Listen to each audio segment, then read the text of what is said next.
Call in, guys. Talk to me nice. Welcome back to Sports Tea.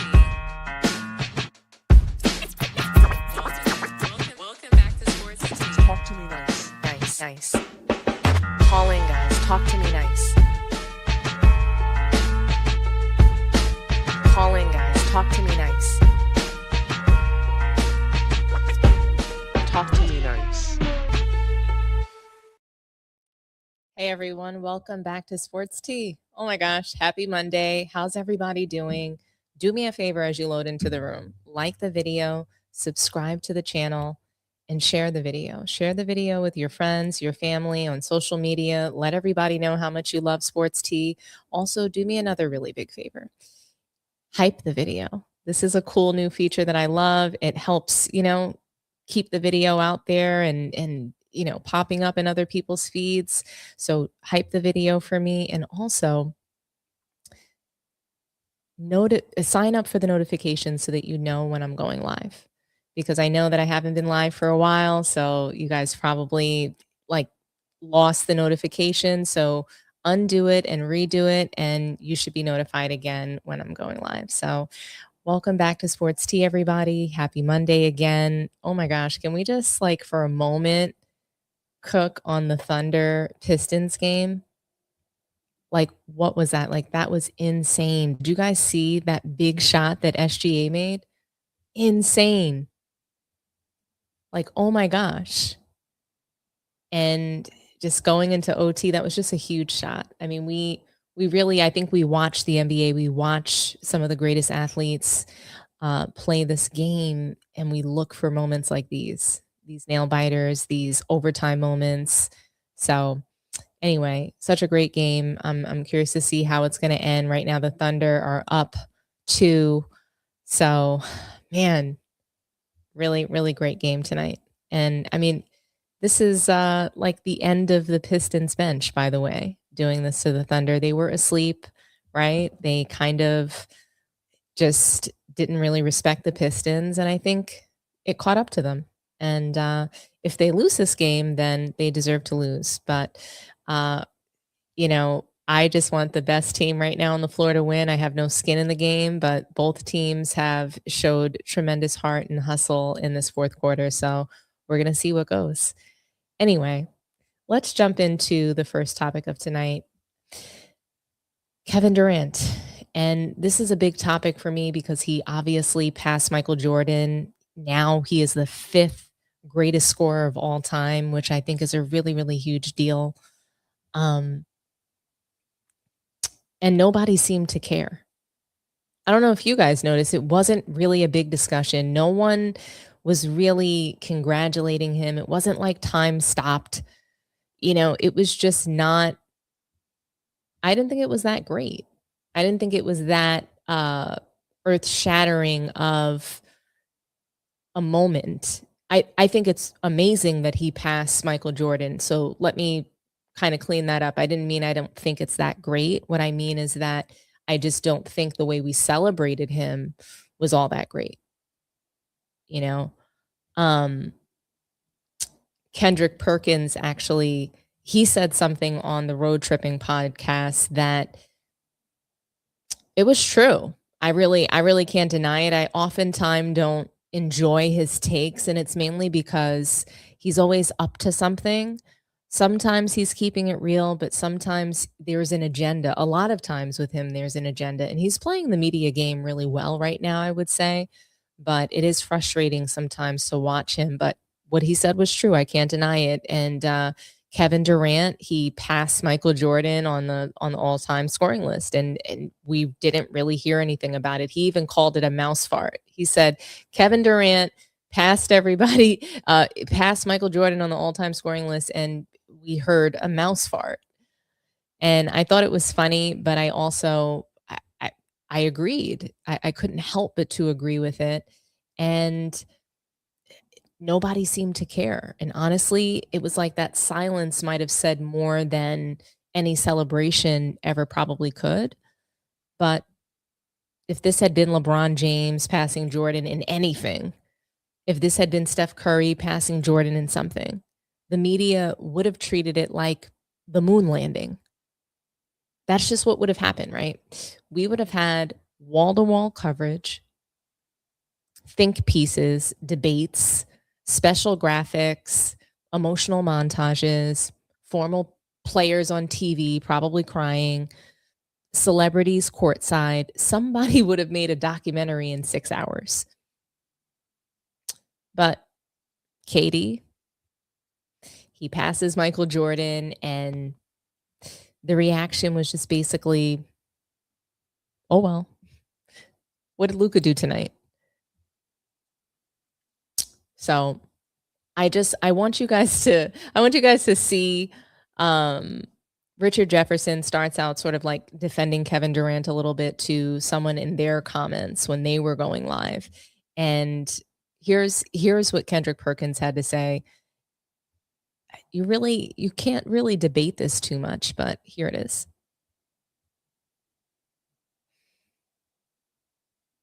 One of the most misunderstood things about players.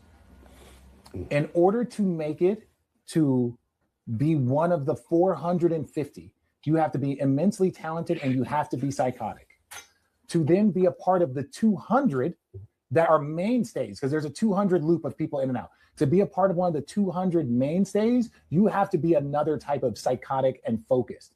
To be one of the greats of all time, like KD is, every time that man walks into an arena, every team is trying to stop him and he's trying to destroy every team. That's a different mentality. He is never just playing basketball for the sake of playing basketball. Maybe motivations and opportunities might adjust, but when he walks onto that field, that man is trying to destroy you. Now, I will say he just passed Michael Jordan all time in scoring. No, and it wasn't celebrated. I'm just saying that's how. But the way that fans view Steph and Bron compared to the way they view KD is apples and oranges. When Bron and Steph hit milestones and passed people up record-wise, he just passed up Jordan. And I'm gonna use one of Bron was in tears. And I'm gonna use one of Richard's favorite lines that I heard him say. I'm gonna use it. Outsource. We huh? What he said? Both of y'all stop laughing. No, I'm just saying. When he passed them up, it was so silent on the internet, I could hear a mouse fart. Oh, you know what I'm saying? Richard said, "What damn, almost died." But I'm serious. But when Bron passed, that got me in trouble. I know it did. It's funny as hell. I was at home laughing at the motherfucker. No, this is what happened. What? Bert, continue. Oh, what up, bro? No, but real talk. Think about it. Bron passed up MJ. Fee. Yeah. Come here. It's not just the media. Yeah. The fans. Steph break records. It's not just us, the media, the fans. Am I right, Shannon? Because we've been agreeing all day. Wherever you at, stay there. Because I love the energy you bring from that. Oh my gosh. I have to say, Kendrick Perkins, watching him in that video, and this is not, I'm not trying to shame anybody for their weight, but, when I look back to some semblance of physical fitness that he had as an athlete when he was in the league, and to see how he's let himself go. I mean, he looked like he was literally about to upholster the sofa. Like he looked like he was taking up the entire sofa. Anyway, he just seems to get bigger and bigger. I thought that what was most interesting, because I saw that clip first of Kendrick Perkins where he says that nobody cared about Kevin Durant passing Michael Jordan on the all-time scoring list. I immediately agreed with him, but then I'm scrolling on YouTube and I wound up seeing Kevin Durant on the boardroom. This is like, I guess this is his thing, right? The boardroom. And he's doing an interview about his reflection, about passing Michael Jordan. And the craziest part, I thought, of his own reflection video, and it pretty much almost proved Kendrick Perkins' point even more so. This is Kevin Durant, one of the greatest scorers that ever lived, right? That's how we view him. One of the greatest scorers that ever lived. A guy with nearly 1 million subscribers on the boardroom. 1 million. And the video of him reflecting on a huge milestone on passing Michael Jordan only got around 17,000 views. 17,000. That's not a celebration of his accomplishment. That's not a basketball event. And honestly, that is sad. Because Kevin Durant is an all-time scorer. He deserves recognition. But it also tells you how fans really feel about longevity. It tells us how we feel about longevity accomplishments. People do not care about you passing someone just because you stayed around longer. They care about dominance. They care about mythology. They care about moments. They care about championships. They care about whether you made basketball feel different when you were the guy. Did you make basketball feel different when you played? That is why Jordan still matters more than the numbers. Now, I want to be fair because Kevin Durant passing Michael Jordan in total points is impressive. That's not what I'm saying. I'm not saying that it wasn't a big deal that he passed Michael. I'm saying that nobody made it a big deal. I'm saying that nobody cared. Media, NBA fans. KD is 7 feet tall with guard skills. He's one of the greatest jump shooters ever. He can score from every level. There has never really been another player quite like him, especially offensively. So offensively, there really hasn't been a guy just like him. He deserves credit, but we also need to be honest about what this accomplishment actually is. It is a longevity accomplishment. That's not hate, guys. I want to be clear in that. That's just math. That is math here.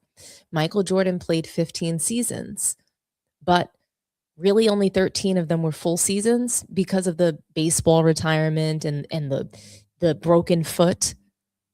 People want to say the Wizard years, but those count. He played. He stepped on the court. He gave it his all. He put everything that he had on the floor during those times with the Wizards. It might not have been his prime, but I count those years. He's still missing 2 out of the 15 seasons due to the baseball retirement, coming back with just 17 games left. That wasn't a real season. So he pretty much lost the season there of scoring, right? He lost another season due to his broken foot. I think that was his second year in the league. Jordan, he retired in his prime, guys. In his prime. Retired again. Came back rusty from baseball. Rusty and dusty. Came back again at 38 years old. Still averaged over 30 points for his total career. Still won 10 scoring titles.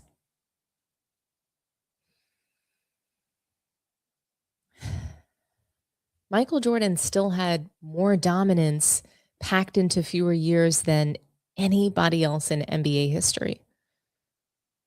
KD passed him because he stayed in the league longer. That matters. But it's not the same thing as being better. It's not the same thing as having a better peak. It's not the same thing as creating fear. And guys, I don't think it's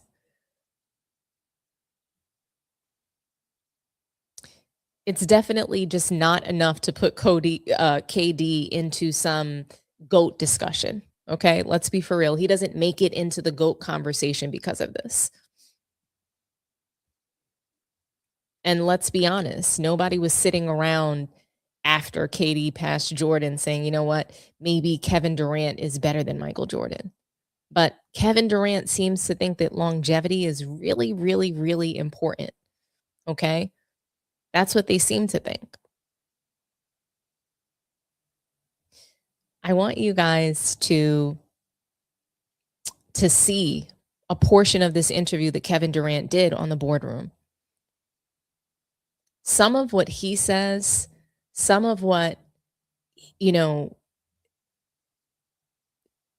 some of what Kendrick Perkins says, it already sort of answers why NBA fans and the media are so quiet about KD passing MJ. And I started with the longevity, right? And there's going to be more to come. But I want you guys to see what he's saying about it, because I do think that I think it's a little bit delusional. I think he's gaslighting fans. I think he's almost trying to brainwash modern NBA fans into caring about things that either don't matter or caring about, or it's like a deflection. It's almost a distraction from what maybe he wasn't able to accomplish in his career. But I want you guys to hear this, because I thought this interview was really telling, and sort of, it's almost the sum of his whole career. It's the sum of what modern NBA players do. Hopefully when Kevin Durant leaves and the new generation finally takes over, we can get away from narrative shifts and excuses and deflections and distractions from winning. But anyway, I want you guys to hear this. It is a little bit long, so just bear with me. When you take all that away and just look at the body of work, who can stay around the longest and how consistent they were with their play, I think that's special too. Every record, then, when you look at it that way, is like it's woven into it longevity, right? And like that's an obvious thing, but it then allows people, because every stat has a wild narrative, right? Like when people look at the scoring ladder, they'll be like, yo, he made past MJ and then Cole and Karl Malone. It's like the same way I saw somebody on social media the other day say that, like, just something about Russ's stats. And it's like, bro, it's just what it is. Like on one hand, you want to hold stats to make people accountable. And then when the stats are there, they got to make it like, but those weren't real. Yeah, some things are just that simple. You know what I'm saying? Stats tell you everything you need to know. And then accumulating stats is not a bad thing, I think, in basketball. I mean, you look at other sports, you know, guys get MVPs, accolades based off of simply what their stats say. Yeah. I think in basketball, sometimes it's this underlining narrative or meaning underneath what all the stats truly means. Like some stats to some people may mean something different, but at the end of the day, it takes production to put those numbers up for that long period of time, and that should be respected. And I think that's what people respect, the scoring records and reaching a certain number of scoring, 30,000 points, top 10, top 5. I think deep down people realize the longevity matters. Yeah, without question. I think that, and that's when players, like, historically, that narrative shifts and like they forget all the questioning and they start going like, you can't deny the stats. It's a funny like psychology of like being a sports fan and watching it and like understanding how exactly the media talks about things. And it's just part of it, not for worse or better. No, it's just part of it. It's just a conversation, but conversation is better for you if you got the stats to back you. Without question.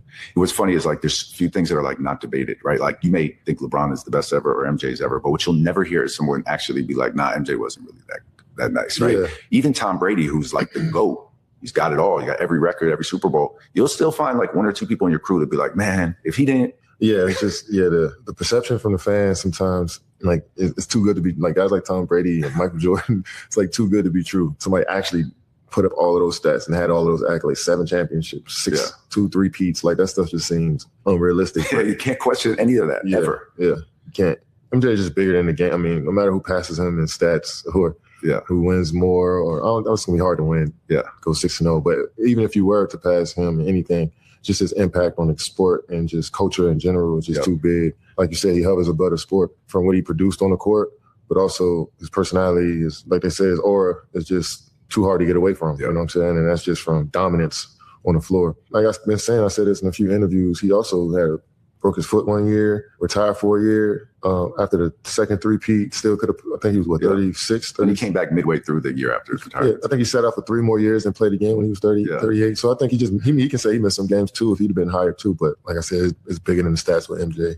I don't think he has an equal in any industry. Well, that's what I'm saying. Like when you think about that, I can't think of another MJ than another sport, right? So to the point of what we said about Brady is like, there's an argument that he is, but you will find someone that will say something different just because that's how crazy people are. Yeah. But MJ, you're not going to hear that. I don't think you'll hear that about Brady though. No, but I'm just saying that like a lot of people won't say Brady is the best quarterback. Exactly. I see what you're saying. Exactly. Is there a sport where there is one? I mean, no, I don't think so. I mean, I don't think MJ has an equal in any sport. What about hockey?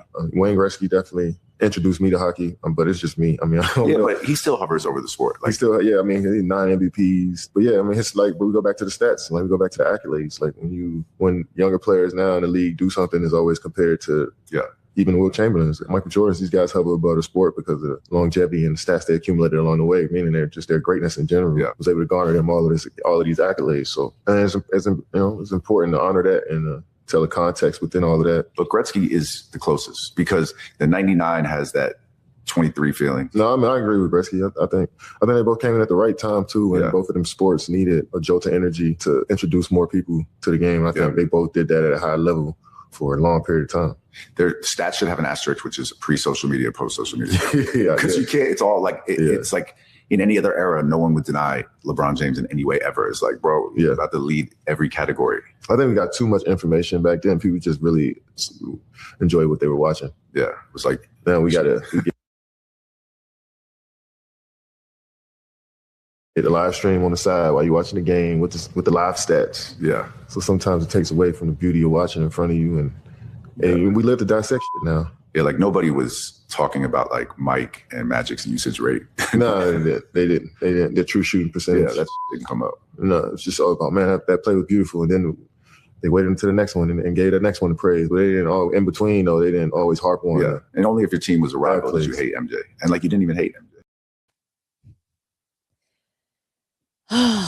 Where do I start with this interview? I mean, first of all, nobody watched it. Nobody cared. And out of 1 million people, only 17,000 views. Let's just start. And it was like, I caught this video almost a week later.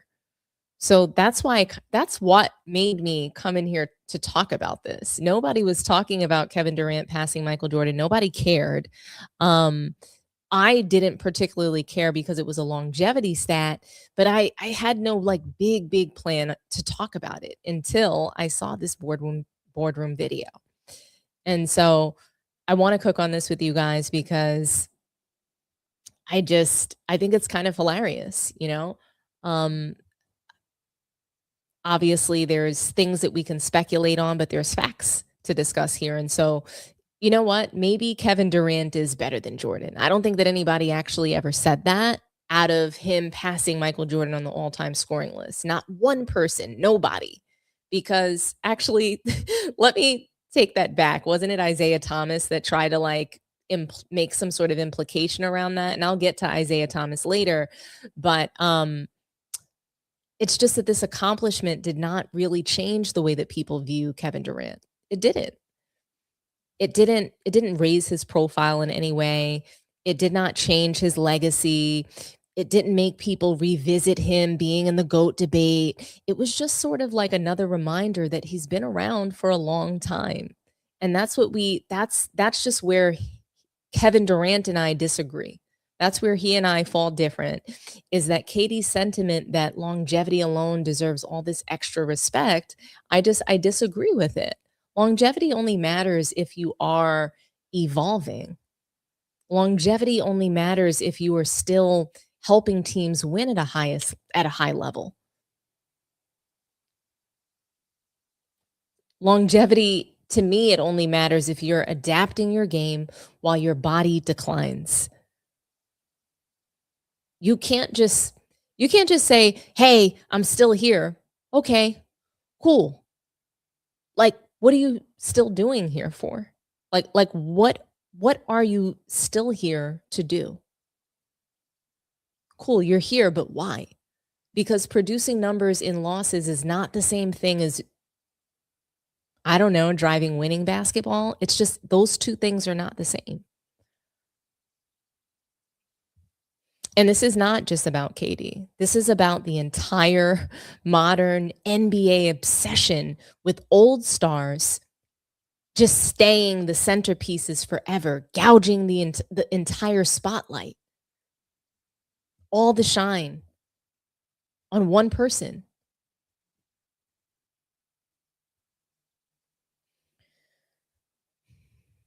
At some point, there has to be room for the next generation. At some point, older stars have to understand that they're not supposed to dominate the entire conversation forever.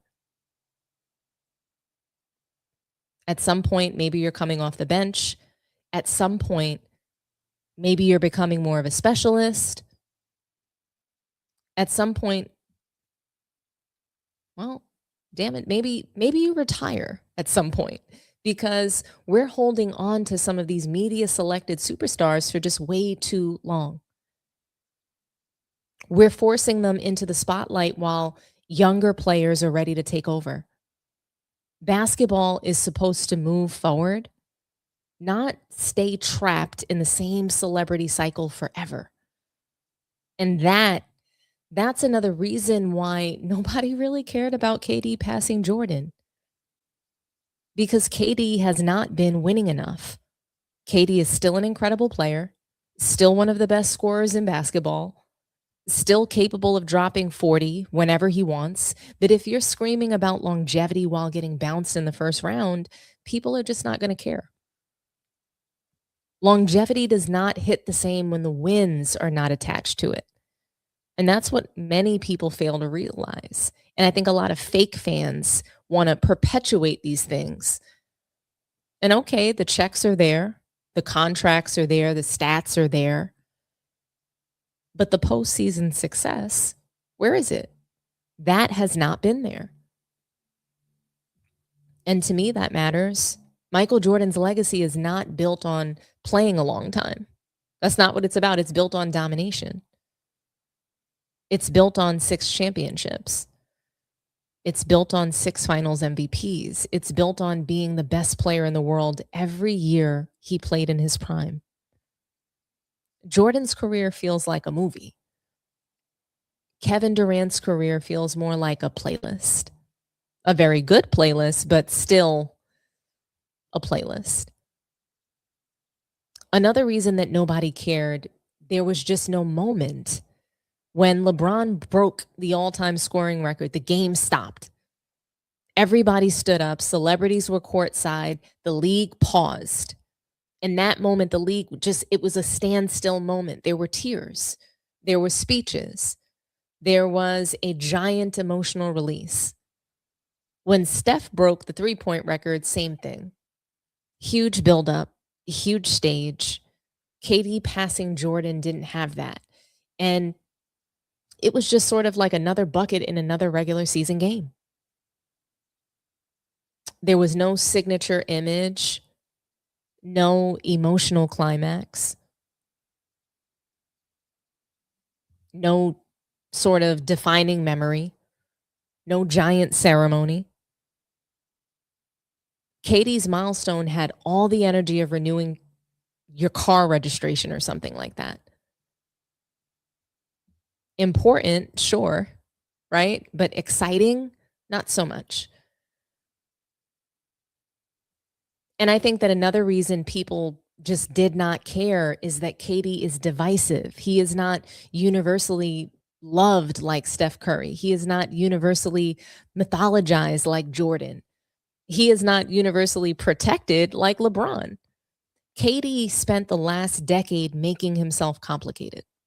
Leaving OKC, joining the Warriors, the burner accounts, arguing with fans online, always like defending himself, always trying to explain his legacy.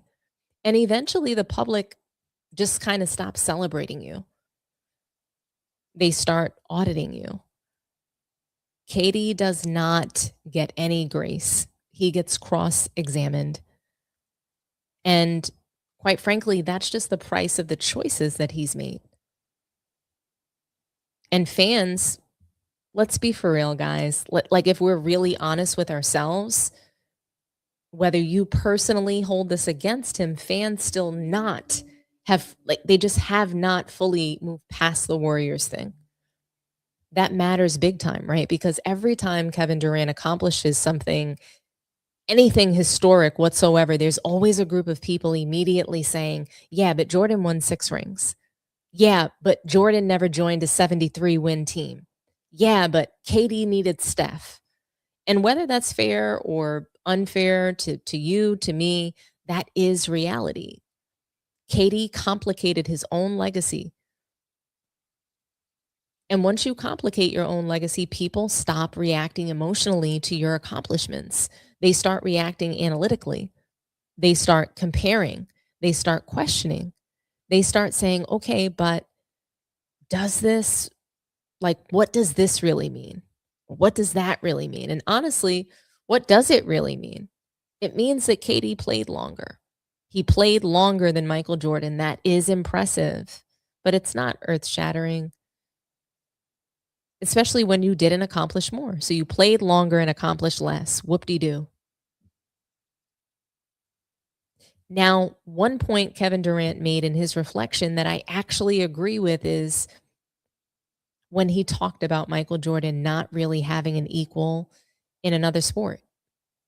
Hey, there probably isn't an equivalent of Michael Jordan. I think that's true because Michael Jordan is not just one of the greatest basketball players ever. He might be the greatest athlete ever. Not football player, not baseball player, not soccer player, athlete, period.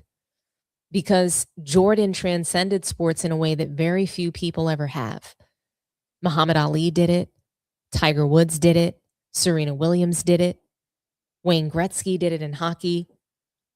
But Jordan became something bigger than basketball.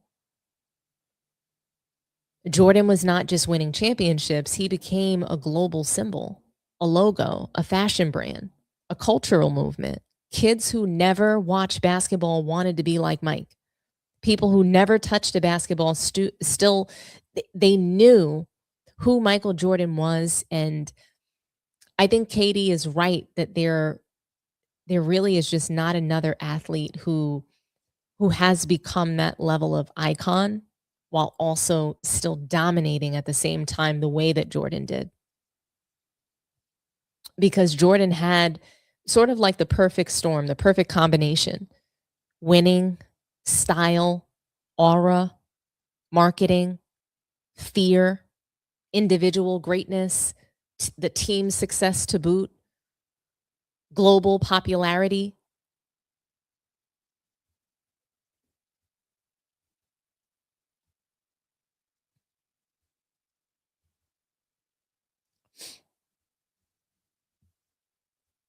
He had it all, guys. He had it all.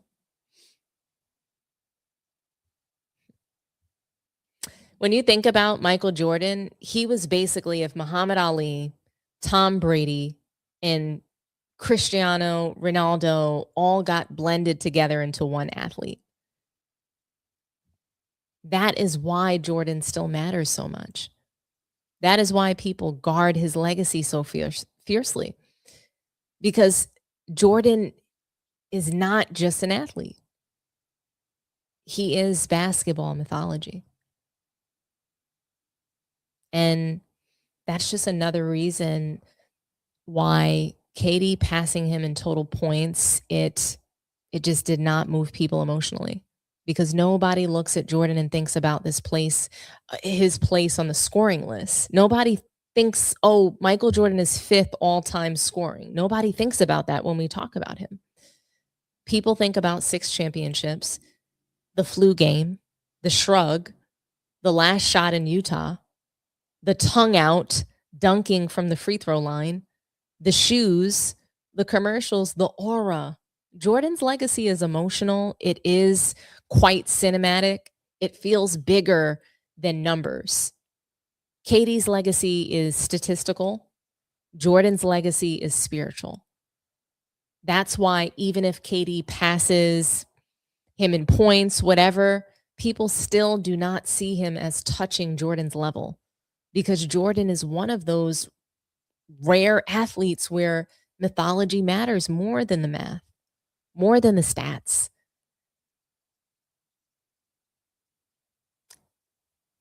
Honestly, KD was absolutely right about that. Jordan really might be the greatest athlete ever.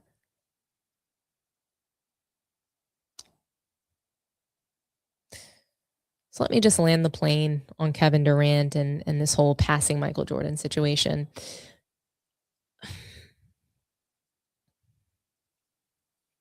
Kevin Durant passing Michael Jordan, it should have been celebrated more. It is a great accomplishment. He's one of the greatest scorers who ever lived. But the reason nobody cared is that people do not get excited about longevity stats unless it's LeBron James, because KD is divisive, because the accomplishment lacked emotion because there was no signature moment, because fans still judge him through the Warriors lens, because he has not won enough lately, because he's older and in decline. And people know that passing Jordan after 19 plus seasons is not the same as being Jordan. Michael Jordan created mythology. Kevin Durant created numbers.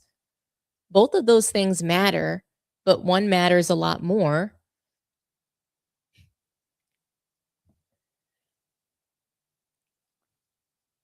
And the reason why one matters more is because, guys, nobody remembers how long you stayed at the party if you stop being the life of it. But I am curious to know what you guys think.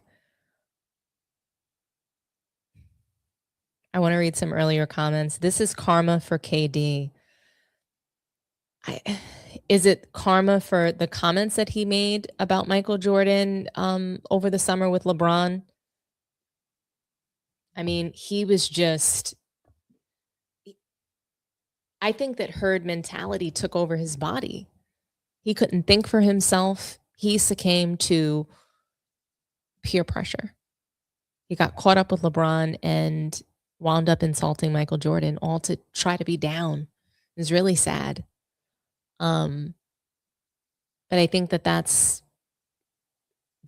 very telling about Kevin Durant. His whole career, he's been a follower of somebody else, from Russell Westbrook to Kyrie, whoever, even Devin Booker. Started cleaning himself up and cutting his hair. Really interesting. Anyway, KD got enough burners to heap praise on himself and be okay. I hope he is going to be okay. KD isn't close to Jordan in accolades, in my opinion, although he passed Jordan on the scoring list. And for Isiah Thomas to say that KD would win 6 championships if he was on the Bulls is ridiculous. You know what? Let's just jump right into this topic. I think that's a perfect segue into the next topic, which is, Isiah Thomas. I think, Kevin Durant, and I'll pose this question to you guys, like, why does Kevin Durant think that we should respect longevity more? I mean, you guys heard me say it. I just think that he is mad that he can't reach the heights of Jordan and some of the legends that came before him. So they must use stats and longevity to make themselves feel better. It's about himself. It's less about trying to convince us. But what do you guys think? I'm curious. Drop me a line in the comments and let me know what you think. But now we're going to move along to the next topic. And,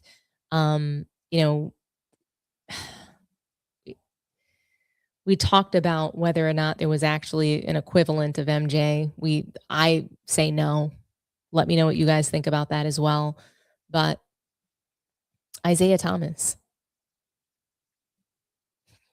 Isiah Thomas, oh my gosh, he never ceases to amaze me. It's like every single year now since The Last Dance has aired, it seems like he's got to have some sort of crazy hot take about Jordan, whether it's to draw him out to say something or just to upset NBA fans and try to steer the narrative or change or put out some fake narratives and lies.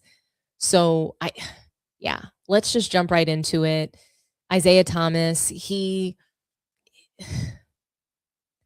sat down and had the nerve to say that Kevin Durant would win 6 rings in place of Michael Jordan. Which, I mean, I guess someone could say that, but I don't know how someone in their right mind could say that. Okay, I just don't. Isiah Thomas still can't let Michael Jordan go. He just can't. And we need to talk about this. He really got on television and said that Michael Jordan, if you just swap them out on those Bulls teams, the result would be the same. 6 championships. And I'm sorry. No. That is not analysis. That's bitterness with Wi-Fi. And I want you guys to see it for yourselves. So let's watch it together and let's react together. And I said to Kevin Durant, hey, if you would have played back in our era and they put you in the triple post at the mid post area and they took Michael Jordan out and you played with Pippen and you played with Kukoc and you got to run into the mid post, shoot. Would he have won 6 championships? Absolutely. With Rodman and Pippen and Kukoc and BJ and Craig Hodges and all them around him, and he get the post up in the mid-range, and that ball is, targeted to him every night, and he's getting up 25, 30 attempts. Yeah, he can do the same thing. The most amazing thing about Kevin Durant is, go back and, ask one of your research guys to pull a list data. How many shot attempts does Durant have compared to the shot attempts that Jordan had to break the record? We got to get a research group, first of all. That's going to be our number one thing we're taking. KD's definitely one of the most efficient scorers to ever play this game. So I can understand exactly what you're saying. Yeah, I don't think he's taking over 16, 17 shots a night. Very rarely is Kevin Durant taking 30 shots. He gives it to you, on 17, 18 shots. That's real.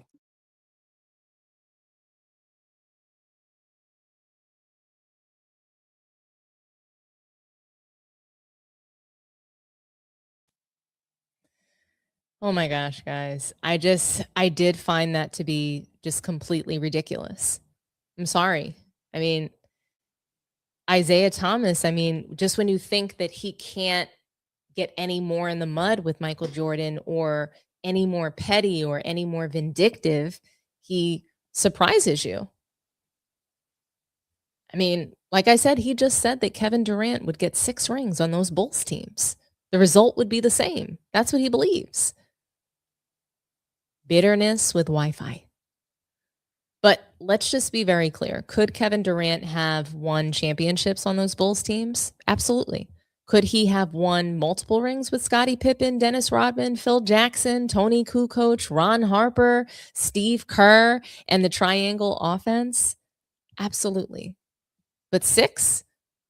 Exactly the same as Jordan? Like Michael Jordan was just some interchangeable bucket getter that you could just swap out for some other tall scorer? No.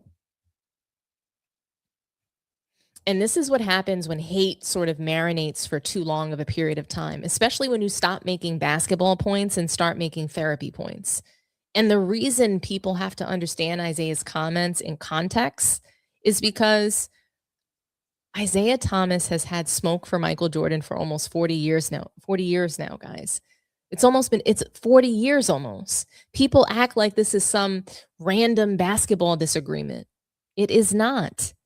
This is personal. But why? Why does Isiah Thomas still hate Michael Jordan? Because first of all, Isiah was Chicago before Jordan. People forget that. Isiah Thomas was a Chicago basketball god before Michael Jordan ever even got there. He was from the west side of Chicago. He was the city's basketball prince. Then Michael Jordan arrived, took the city. That matters, I think, when we're talking about this, because Isiah has spent decades feeling like Michael Jordan stole his basketball identity in Chicago. And then came the 1985 All-Star Game. There's always sort of been this belief that Isiah Thomas led the so-called freeze out of a rookie Michael Jordan. And the older stars were tired of all the attention of Jordan that Jordan was getting potentially, right? So apparently they just stopped passing him the ball. Now, Isiah denies this. He says that it's completely ridiculous that for any of us would think that he could tell guys like Larry Bird, Julius Erving, Moses Malone what to do. Okay, fair enough. But Jordan never forgot it.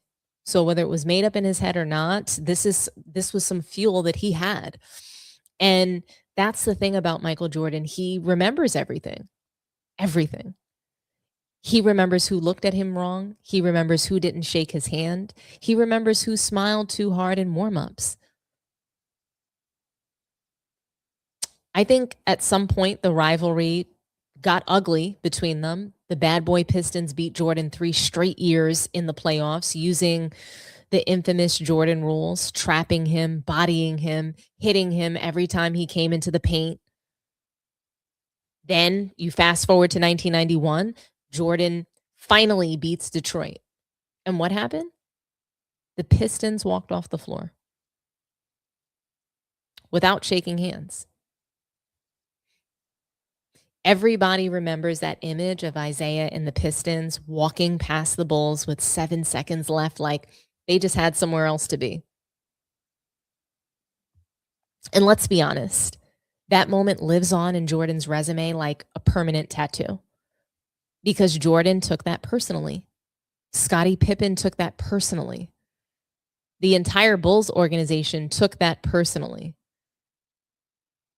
And then here comes the Dream Team. Isiah was left off the 1992 Dream Team despite being one of the greatest point guards ever.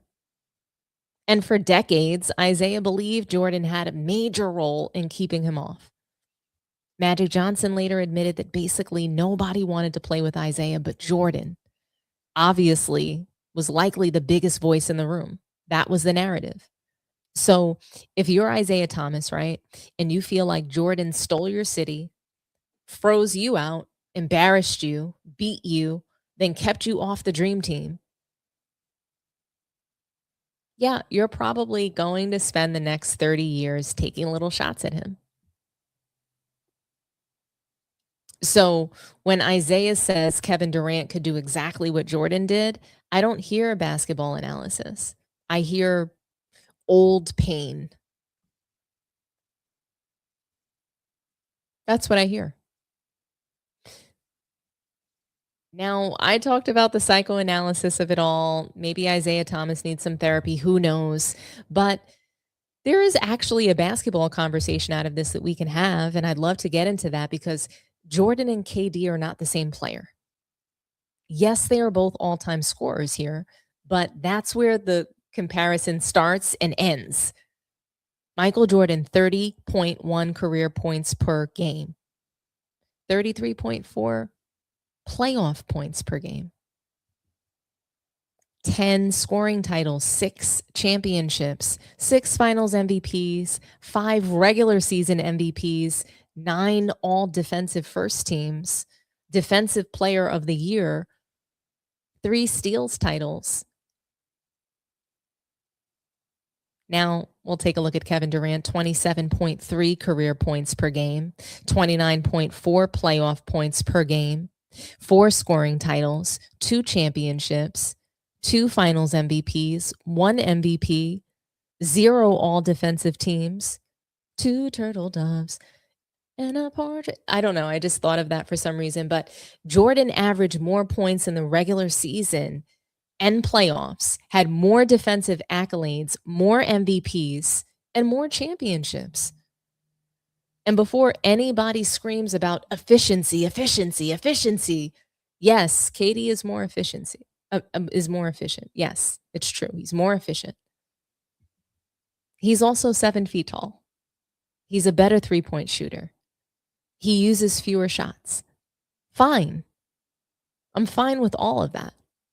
But basketball is not played on a spreadsheet.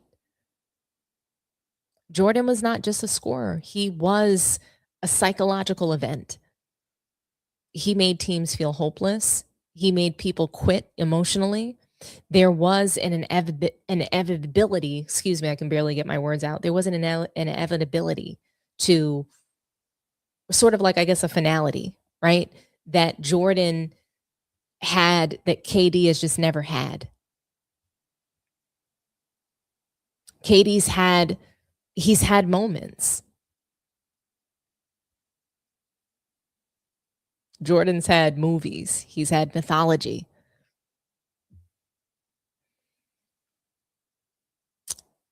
Now, guys, Ron Harper was furious. He was absolutely furious when he heard what Isiah Thomas said, and he immediately came out. I think he tweeted, and he was just like, well, how many rings did KD win?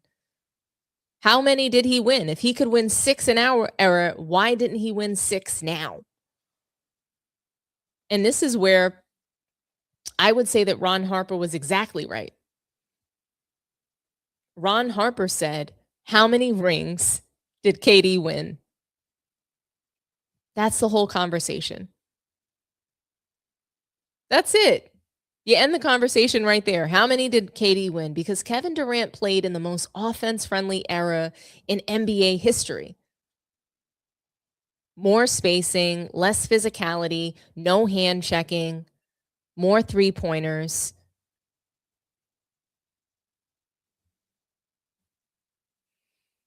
More rest,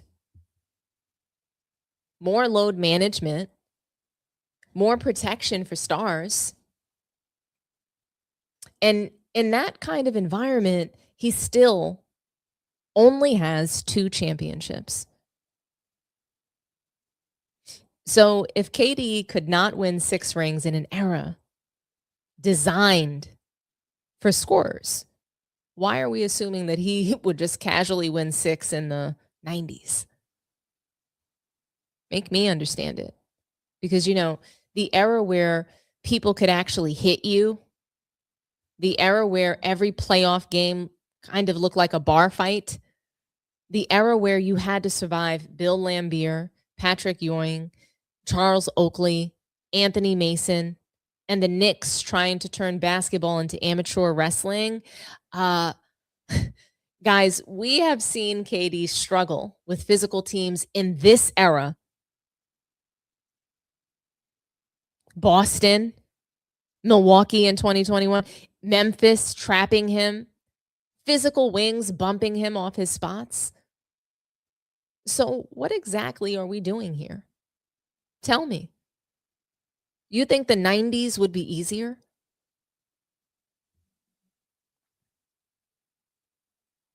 I've got a very expensive bridge to sell you.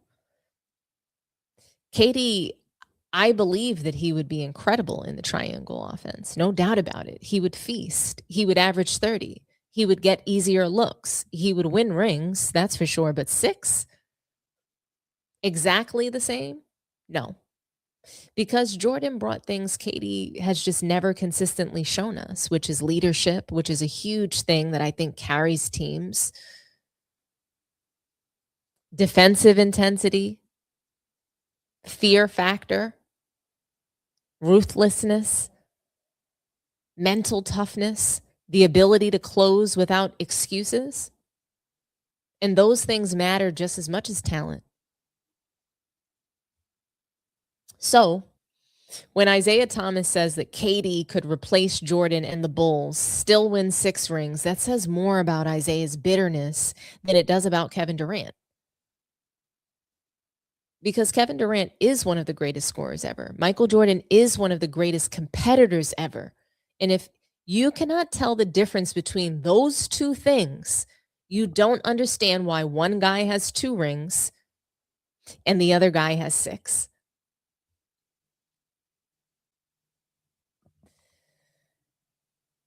Because I'll tell you, scoring gets you numbers, but mentality gets you banners.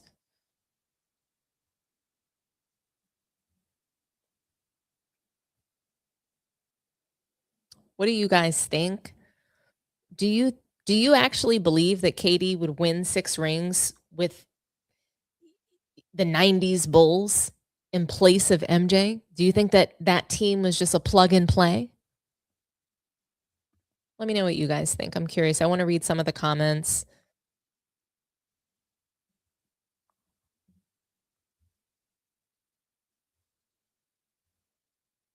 When the going got tough, he wouldn't rise to the top. Salute to you. Physics Music. The man of every hour. Salute to you. Zeke won't look at the camera because he's looking down reading the clutch script. What I do know is that, poor Isiah Thomas, he's dealing with what is it, Bell's palsy, and his face is like, it's going through some sort of paralysis and shifting and drooping. So it is really unfortunate.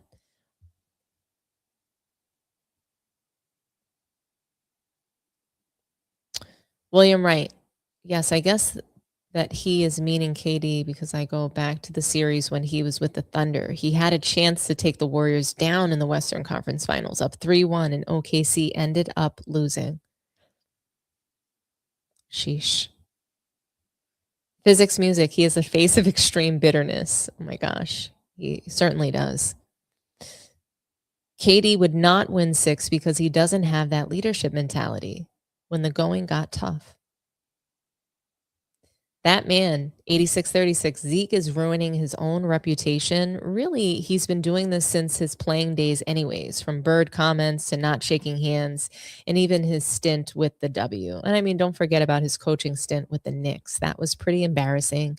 Also, don't forget about the comments that, or I guess like the going around Magic Johnson when he got his diagnosis and spreading rumors about how he got that diagnosis. Also, how many threes did KD take compared to Jordan? Correct. I mean, today's players get credit for being better three-point shooters, but they don't get dinged for taking more three-point shots, which to me sort of inflates their scoring. What about Jordan's defense and leadership? Absolutely. I mean, 9 all-defensive teams, 3 steals titles. Let's not forget about the 3 steals titles. Defensive Player of the Year. Incredible. Absolutely incredible career. This is a weird narrative to have since KD didn't win with Russ, Harden, Ibaka. I only won with a proven winner and best shooter ever, not holding BK against him, but everything after has been mediocre. I wouldn't even say mediocre. I mean, if you're calling going to, being a first round knockout multiple seasons since he's left the Warriors, I mean, I wouldn't even call that mediocre. I would say that's just underwhelming, to say the least.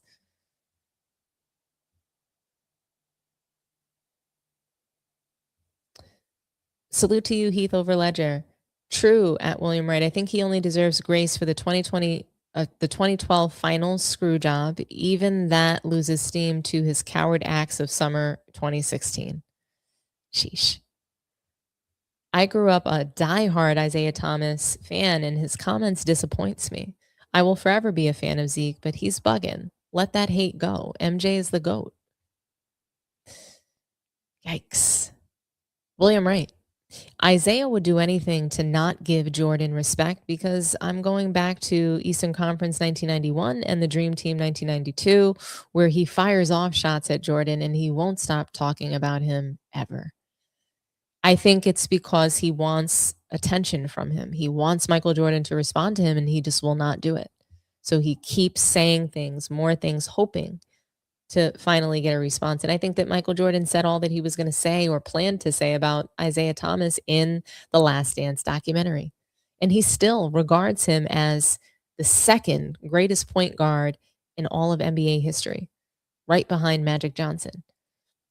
So I just think it's interesting that Michael Jordan can be objective about who Isiah Thomas was as a player, give him high regard that most people will not give.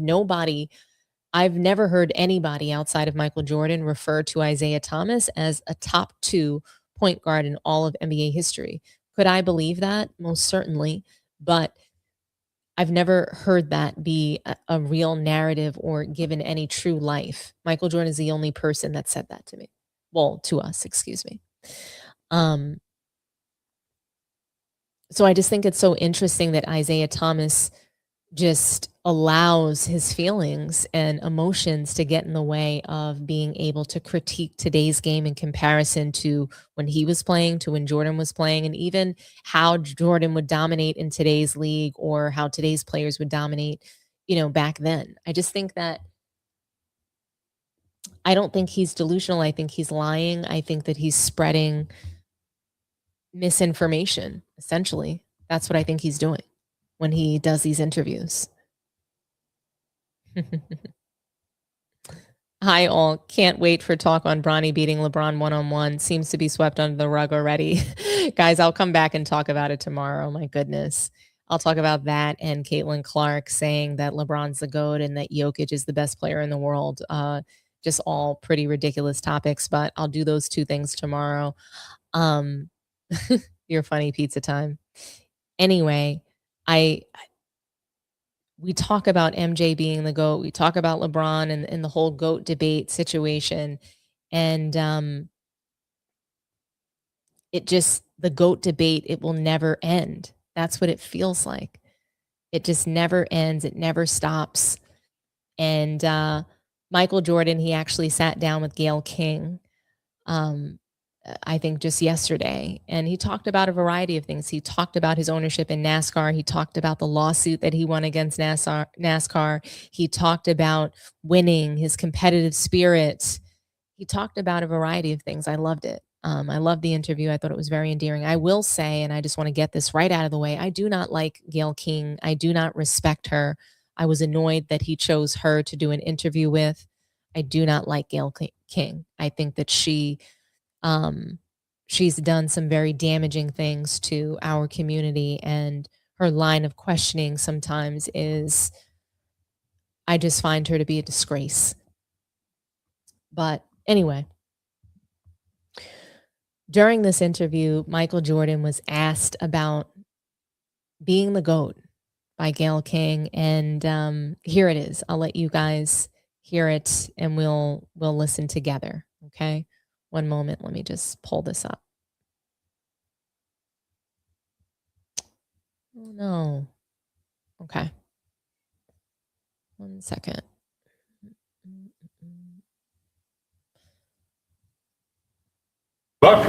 Michael Jordan is 63 and wears many titles, though there is one he would prefer not to hold. Is there room for more than one GOAT in basketball? There's no such thing as GOAT, to me. No such thing? Not to me. Yeah, it's only because I think we learn from other athletes, we progress the game. To say that one is better than the other is not really right. Let's end with this, Michael. You've done so much. Are you satisfied with your life's work and legacy? Yes. You are. I am. I wouldn't change a thing. I live with my mistakes. I live with all the lessons that I've learned, and I've been blessed with friendships, with partners, with teammates, coaches, whatever. I would not change a thing. And what a feeling! If it ends today, I will have a smile on my face, 100%. I want you guys to hear this again for those that missed it, or for those that didn't really catch the main point. But I want you guys to hear this one more time. Okay. Michael Jordan is 63 and wears many titles, though there is one he would prefer not to hold. Is there room for more than one GOAT in basketball? There's no such thing as GOAT, to me. No such thing? Not to me. Yeah, it's only because I think we learn from other athletes, we progress the game. To say that one is better than the other is not really right. Let's end with this, Michael. You've done so much. Are you satisfied with your life's work and legacy? Yes. You are. I am. I wouldn't change a thing. I live with my mistakes. I live with all the lessons that I've learned, and I've been blessed with friendships, with partners, with teammates, coaches, whatever. I would not change a thing. And what a feeling! If it ends today, I will have a smile on my face, 100%.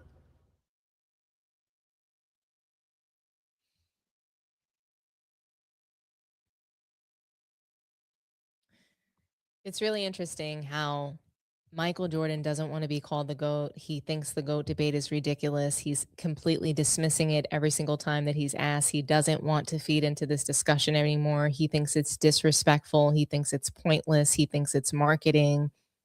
He thinks it's a fake conversation. And quite frankly, he's too rich to be indulging in any interaction that's not authentic and genuine, or just anything he doesn't want to do. Right? And so, I don't know. I keep saying that the GOAT debate is not really a debate for most basketball people. And we have players that are from this era, from the modern era, from Michael Jordan's era. They are coming out to say that he's the GOAT.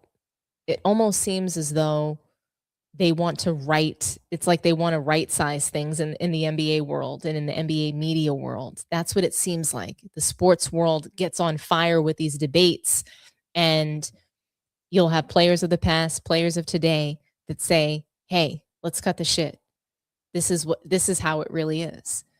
And what was interesting is that I think it was Tracy McGrady. He went on Shannon Sharp's podcast and called Michael Jordan the GOAT. He talked about him being the GOAT. It wasn't just about 6 rings. It was about so many things. And Horace Grant, actually, former NBA player, played with Jordan before being traded to the Orlando Magic. And he actually didn't really care too much for Michael Jordan. Okay.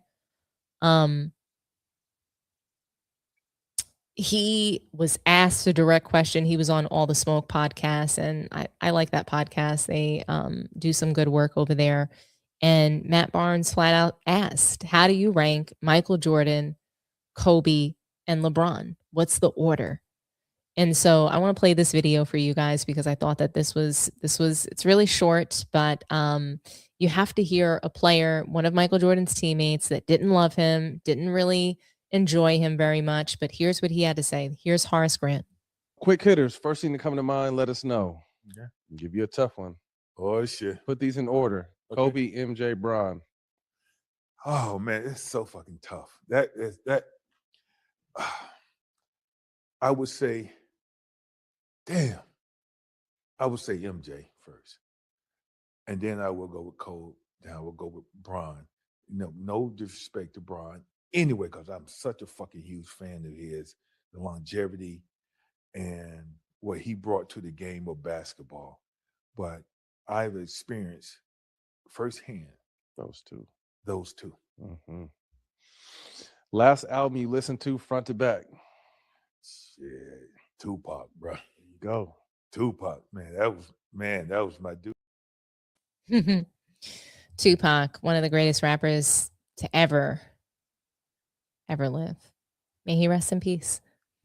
But I think it's interesting that even the people who don't like Jordan still pick Jordan.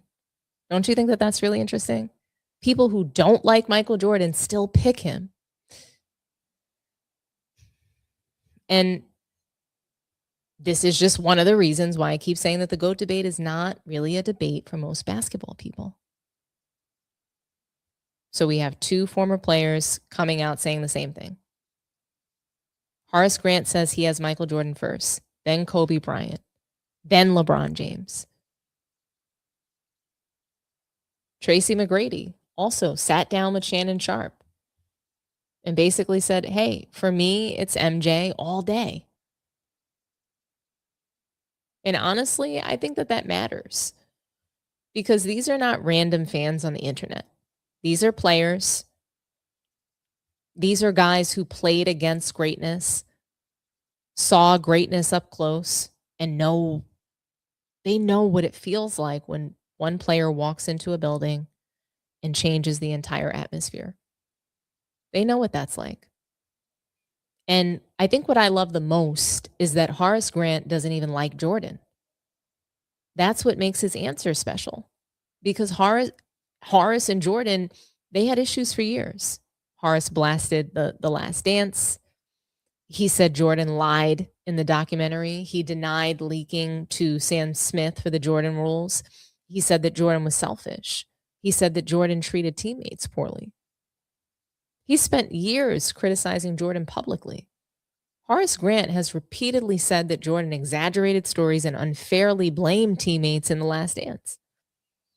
So when a guy who has legitimate issues with Jordan still says Jordan is number 1, that should tell you everything right there.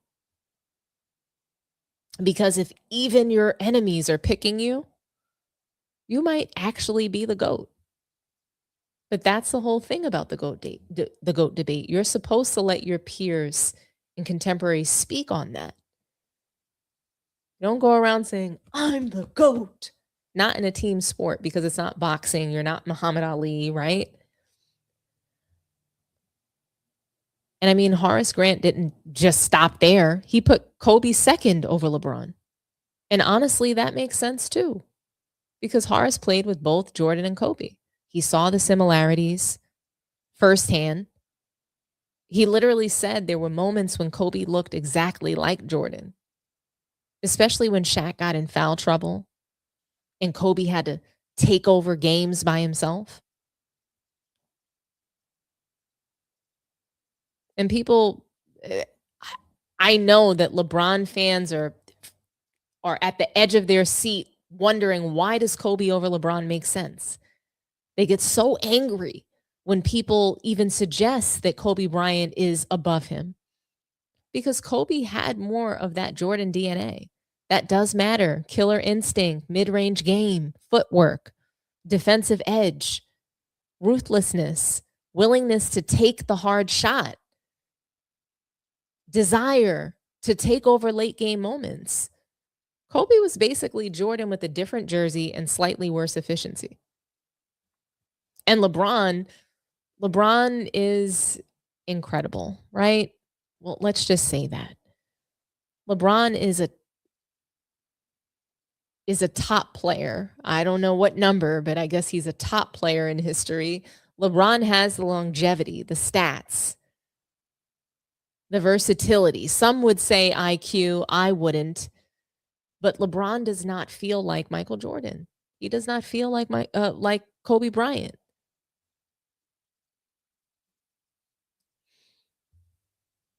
Jordan and Kobe, they felt like assassins. LeBron feels like an empire. Jordan and Kobe, they wanted your soul. LeBron wants your spreadsheet.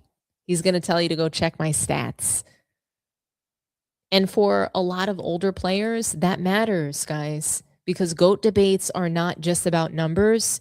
They're about aura, fear, present, competitive spirit. And that's exactly what I think Tracy McGrady was getting at when he talked about it on Shannon Sharp's podcast. I do. I think that that's what he was getting at. I think mindset is also really a huge deal when you think about the GOAT. It's not just about the stats. It can't be just about the stats.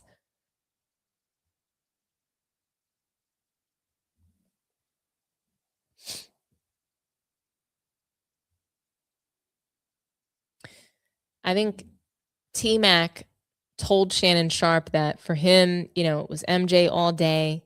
And I mean, Shannon looked like he was trying to negotiate with gravity or something like that. And let's be honest, I don't think that any of these players have any real reason to pick Michael Jordan if they don't believe it.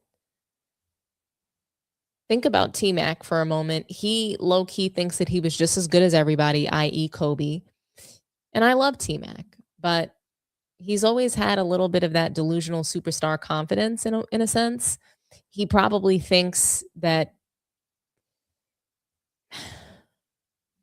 I don't know, I think he probably thinks that if his back held up and somehow if Grant Hill stayed healthy, he would have had rings too. That's my guess of what he believes.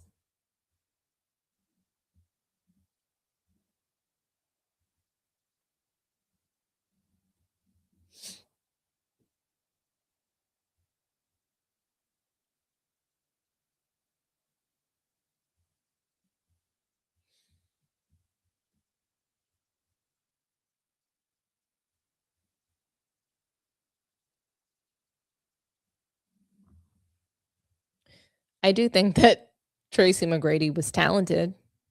I think he was talented enough to be delusional in ways, but I do think that that's part of what makes his answer to Shannon Sharp really important. Because if he wanted to, he could have just said that, LeBron James was the greatest because of longevity. Kobe because Kobe copied Jordan. Himself because he had such a huge ego. I don't think he would have said that, but, he still picked Jordan. And I think it's because Jordan had something beyond the numbers, guys. Jordan has an aura. He's got this finality, a fear. And yeah, I just think that ultimately that's why the Isiah Thomas points tends to stand out just so much. because most people, even people that don't like Michael Jordan, still end up picking him.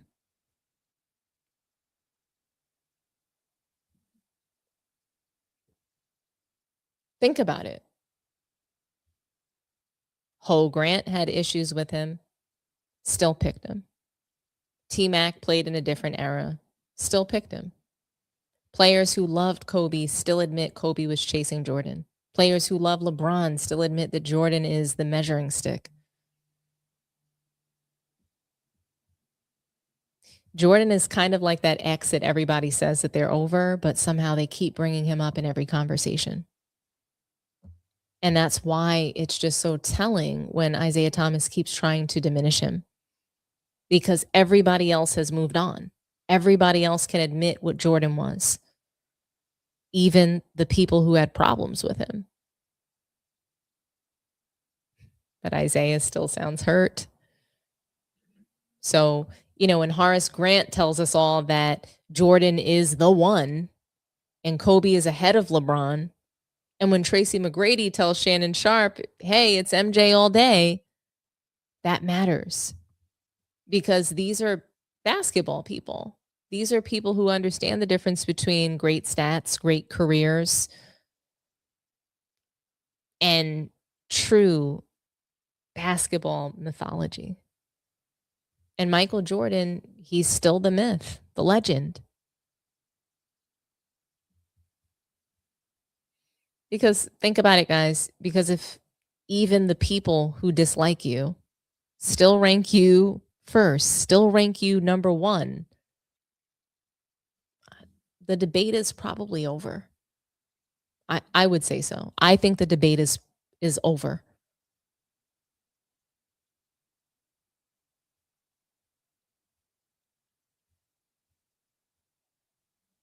That's just me.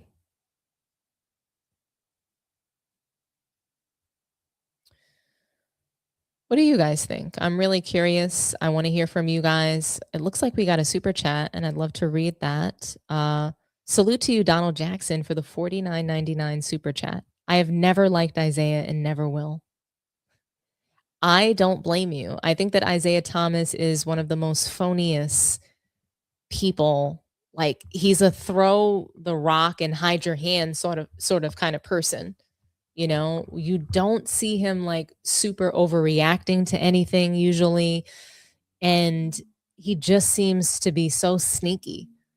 The kind of guy that smiles in your face and talks so poorly about you behind your back. And I think what he did to Magic Johnson when he was going through, the beginning of his illness is so indicative of that. Pretending to support him to his face, all the while spreading salacious, absolutely disgusting rumors about him and his illness.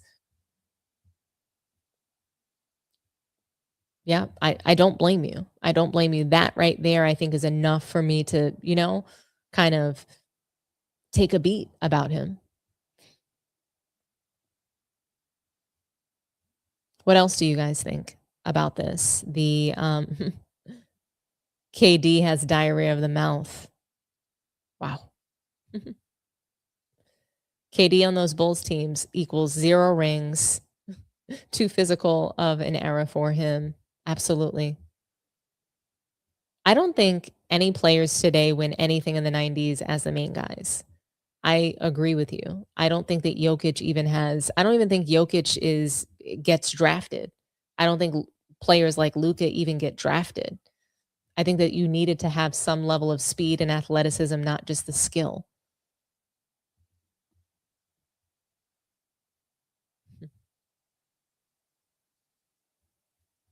Katie would 100% raise 6 in-season tournament banners with the 90s Bulls backing him up. I'm weak. At this point, I think Zeke would cap for clutch for free or even pay to cap. Salute to you, Pizza Time. KD mixed with Pippen, both weak-minded. They won't mix. Look at the Rockets. I don't think KD wins one championship with that Bulls team. You can't win with 2 mentally weak stars. I would like to hope that if you morph KD back into that era, that hopefully he would adapt to some of that physicality. But I don't even know if I don't know if he makes it on the team with that body. I don't remember players in the 90s being that frail. I don't remember it. I get it that he was really tall, so, he would be like the skilled version of Manute Bol, somebody who could actually play. But like my whole thing is this, you know, it's hard for me to put these players into that. It's just because he's more finesse, and I'm not saying that he can never attack offensively. It's just, yeah, I don't know. Does he even come back from the Achilles? Guys who had major injury like that didn't even come back. So, I don't know. 100 blocks, 100 steals. That sounds like a bar. True, Ms. Dom. The Magic situation and the Knicks stint are good points too. Like your hoodie, by the way. Thank you so much. I got this from, where did I get this from? The NBA shop. They're selling like these cute sort of essentials gear, and they're really warm too. Surprisingly, I thought that they'd be like cheapy, but they're really nice. Let's see. That bitterness is affecting Zeke's health. Let it go. I hope that I wish him well, and I hope that his health does improve. I think that Isiah Thomas has so much to offer us in the sports media world, but I wish that the interactions he was having could be more authentic, more genuine, more real, more true.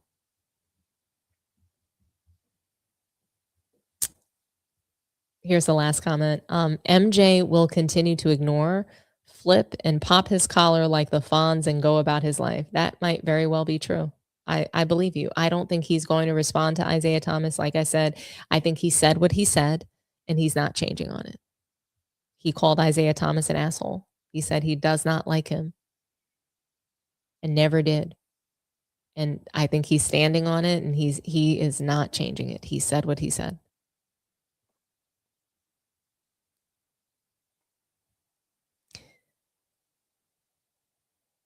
I want to ask you guys if you thought that MJ was shading modern day NBA players in his interview with Gayle King. I thought that was really, I thought it was interesting when he was saying that, like, today's players will learn from players before them. I can't help but he wants to kill the GOAT debate. He really does. He wants to make it into a silly thing. He wants to make the media, the sports media, NBA fans look foolish for this. That's what he wants to do. But I can't help but wonder why. I can't help but wonder why players of a certain time, or, players of a certain mindset, I can't help but wonder why they roll with MJ being the GOAT. And I do think it's that mentality. It's a mindset.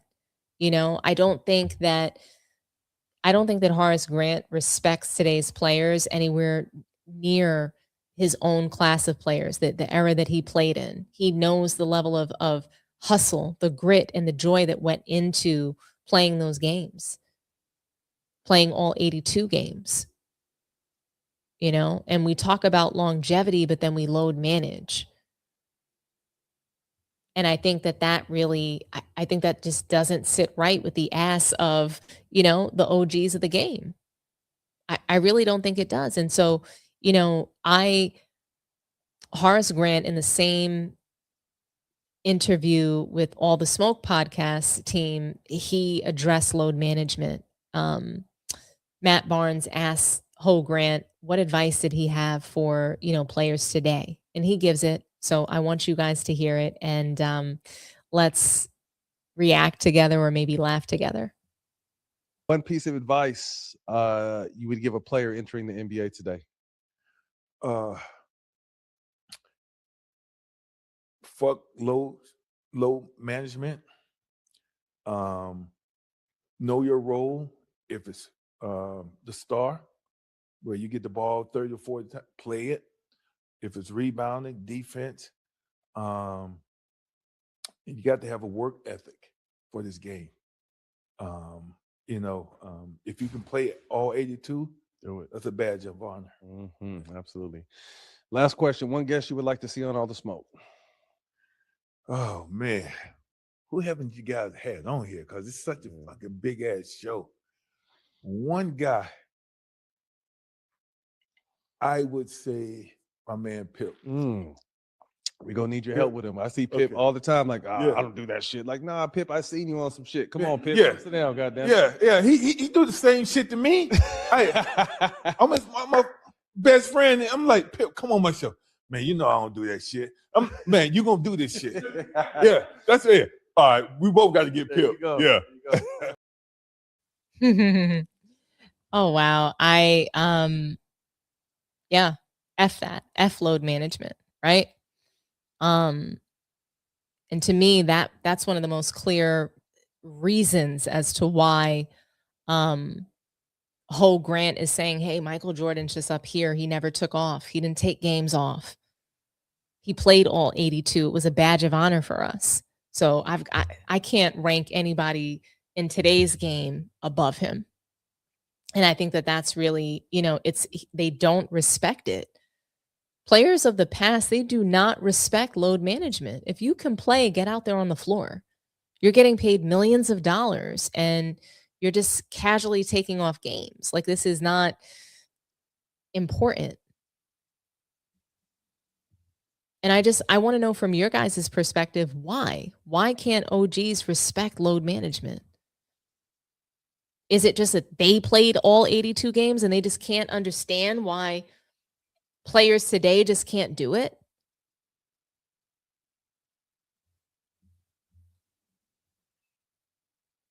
Why? Why can't the OGs respect load management? What do you think that's about?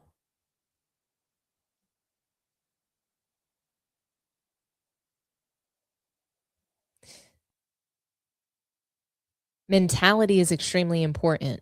DeRozan is a prime example. Imagine Kobe's mindset and will in DeRozan. DeRozan would be more aggressive and assertive, would be way more valuable and successful. Lone Soldier, thank you for this comment. I like it a lot. I like DeRozan. It's interesting. He's an all-time, I think he's got 32,000 points or something like that. Heavy in the mid-range. I thought that he was a really skilled player, and I'm grateful for guys like him. I'm grateful for guys like SGA.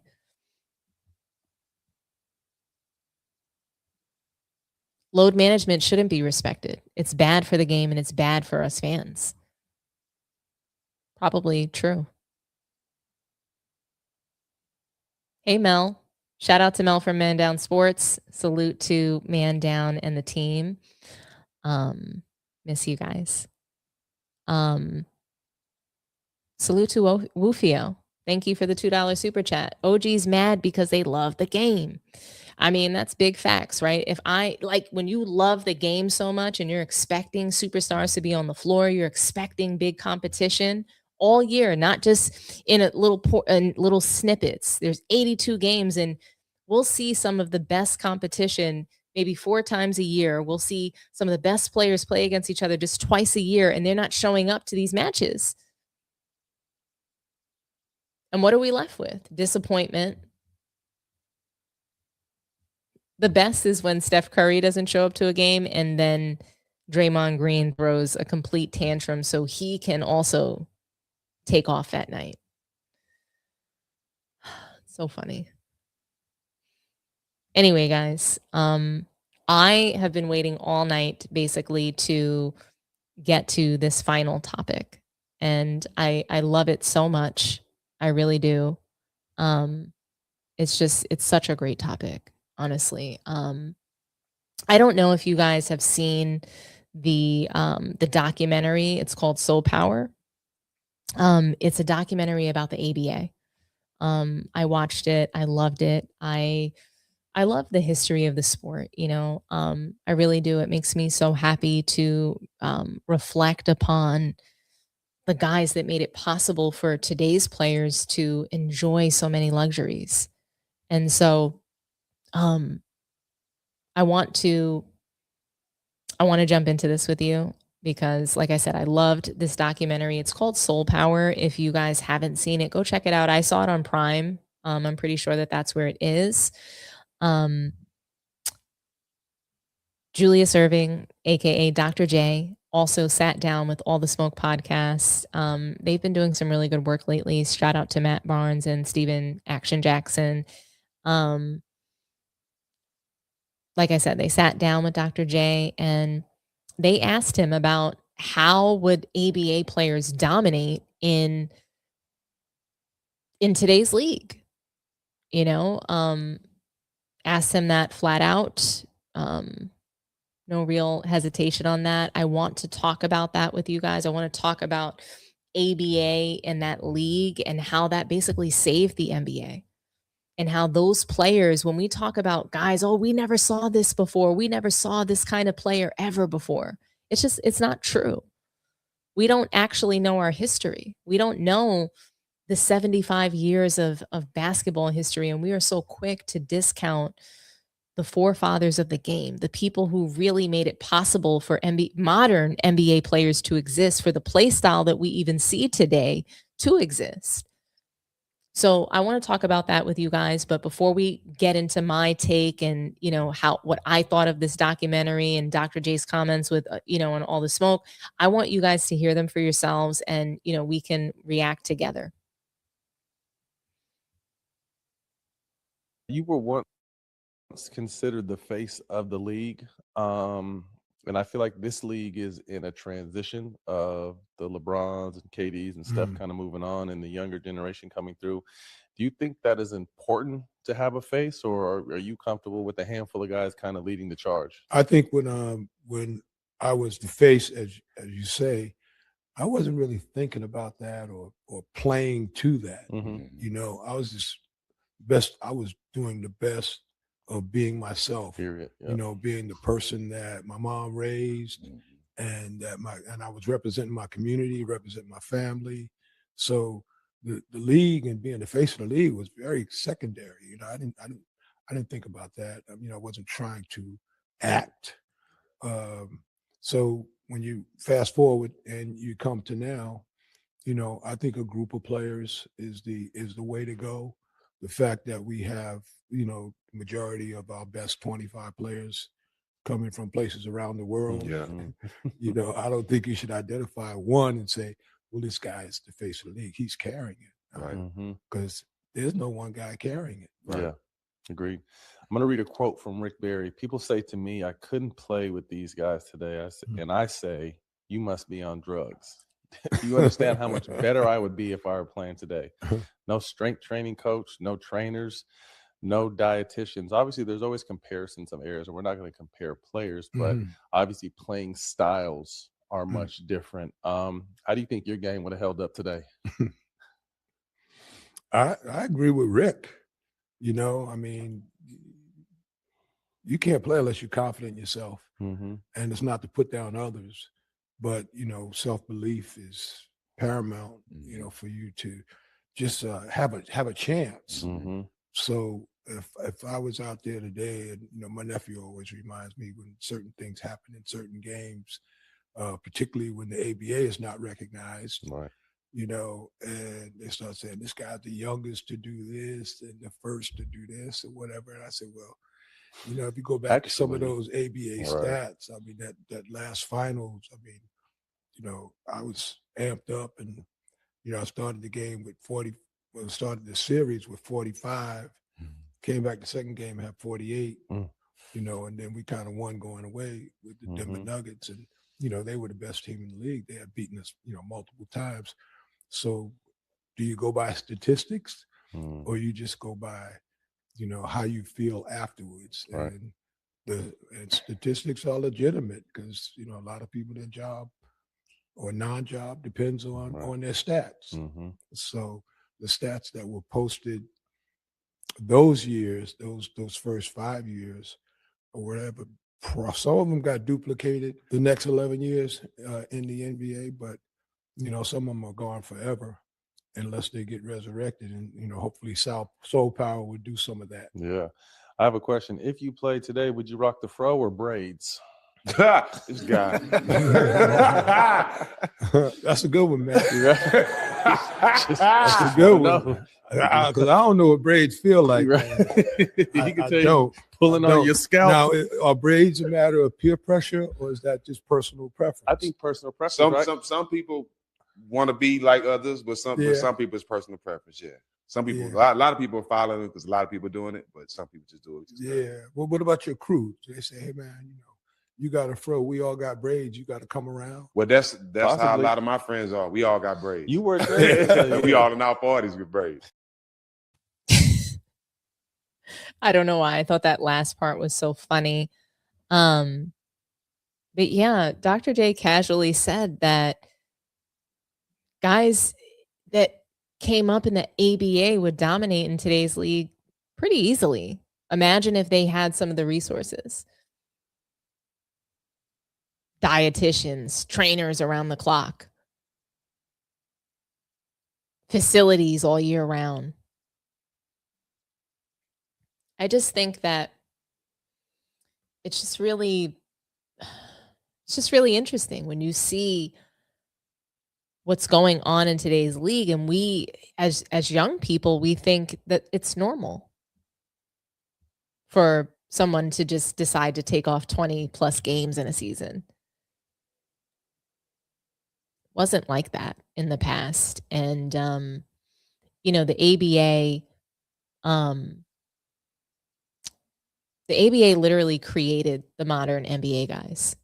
You know, I would say that the modern, and I want to get this out of the way, I would say that the modern NBA owes almost everything cool about basketball to the ABA.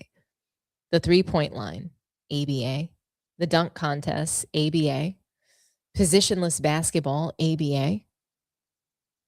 The fast break, ABA. The player as a brand concept is the ABA. The NBA today is basically the ABA with better lighting, more money, and social media. And managers of that. And the documentary in the Soul Power documentary, it makes it clear, it makes it pretty crystal clear, actually, that it's not just about, I would say this documentary is not just about nostalgia. It's not just about some sort of like old grainy highlight and afros. It's about sacrifice. It's about players who they had to build the modern game while traveling on buses, okay? Playing in freezing arenas, getting paid late, and fighting the leagues, owners, and sometimes even the law just to survive. Modern stars today have chartered flights, cryotherapy, nutritionists, sleep couches, and load manage it, for Christ's sake. ABA players, what they had cigarettes in the locker room. They had cramped bus rides, taped up knees, and I guess aspirin. But somehow those guys still played harder than most stars do today.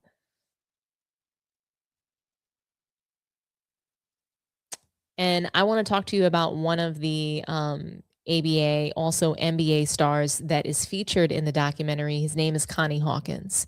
And I don't know if you guys know anything about Connie Hawkins. You know, if you don't know, I'd love to show you this quick graphic that I have of just his accomplishments. And I don't think one page is enough to really talk about him, his career, what he went through, the trials and tribulations. But, you know, Connie Hawkins, he was incredible. He really was. He pioneered like a dynamic sort of street ball kind of play. You know, he He was an MVP in the ABA. He was also Rookie of the Year in the ABA. He was a champion. He got his team, the Pittsburgh Pipers, their first title. He was an ABA All-Star multiple times. And he had a dominance in his play.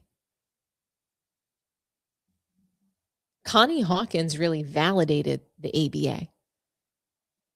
That's what he was able to do.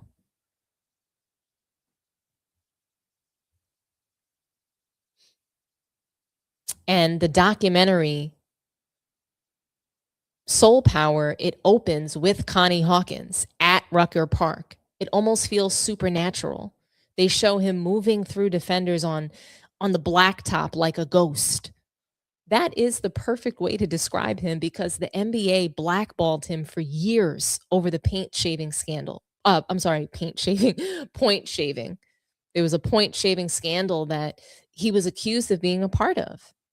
Even though there was never any proof, there was no evidence that he did anything wrong. The ABA gave him his first real opportunity, and he immediately became a monster. In 1967 and 68 with the Pittsburgh Pipers, Connie Hawkins averaged 26.8 points per game, 13.5 rebounds per game, 4.6 assists per game. He was 51.9% from the field. Now, when we talk about would ABA players dominate today, let's compare that to a modern day player. Giannis Antetokounmpo this past season averaged roughly 30 points, 11 rebounds, and 6 assists. That is the closest comparison.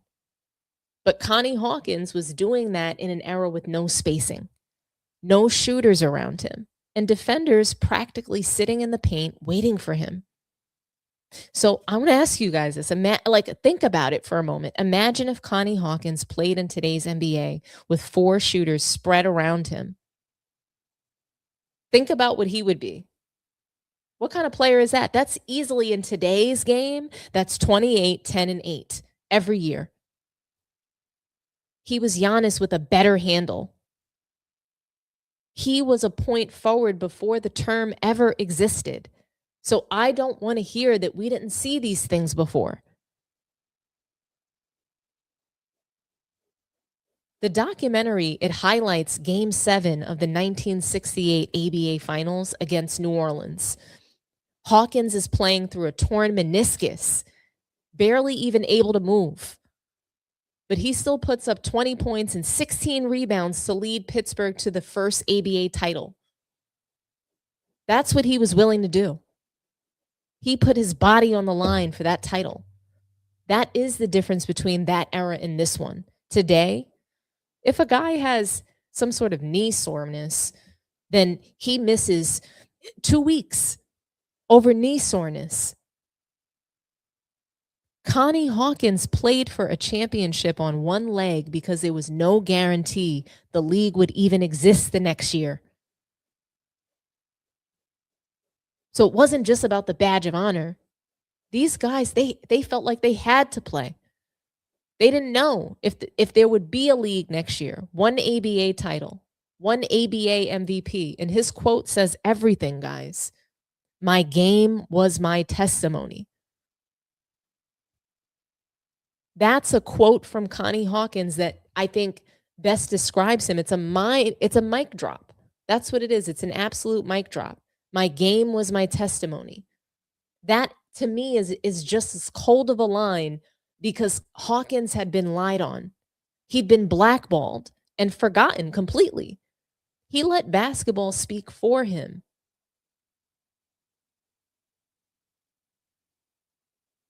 That's what he did.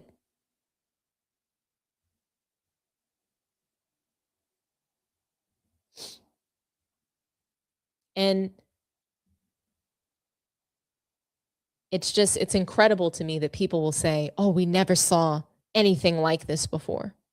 This was the first point forward ever. It's not true. There was really, really great talent in the 60s. They all hadn't made it yet to the NBA.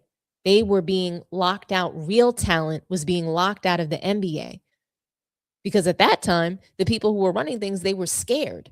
They were scared of the talent, that the real talent in basketball, the real talent in sports. They didn't believe that the league could be ran on Black talent. They didn't believe that they could market Black talent. That's the truth of it. And quite frankly, the NBA still doesn't believe it.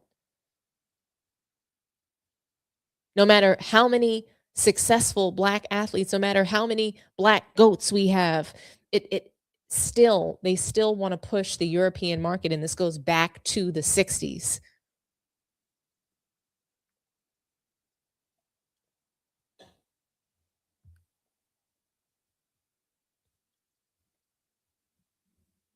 Now, I want to talk about another player with you guys that was mentioned in the documentary, Spencer Haywood. He's one of the most important figures in basketball history because without him, half the stars in the modern NBA never became rich as teenagers. Spencer Haywood's Supreme Court case against the NBA changed everything. Before him, players had to wait years before they could even enter the league. Spencer Haywood said, no, I need to work now. And thank goodness he did, because every one and done player today owes Spencer Haywood a percentage of their paycheck. The documentary shows him sitting in a courtroom looking like a kid while old men in suits tell him he cannot enter the league early. Then, guess what? The documentary then cuts to him dominating grown men as a 20-year-old rookie in the ABA in 1969. Haywood averaged 30 points per game, 19.5 rebounds per game. Rookie of the year, league MVP. That is one of the greatest rookie seasons in basketball history. Joel Embiid has never averaged 19.5 rebounds per game. Anthony Davis has never averaged 19.5 rebounds per game.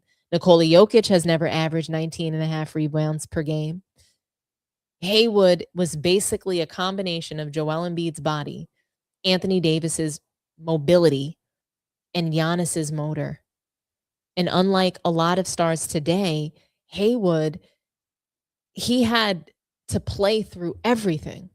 The documentary, it also highlights a game where he scores 59 points against the Los Angeles Stars while hearing fans call him greedy for turning pro early. Imagine getting booed for trying to feed your family. Guys, now let's just go on ahead and compare that to today, where players demand trades with 4 years left on their contract because they do not like the city.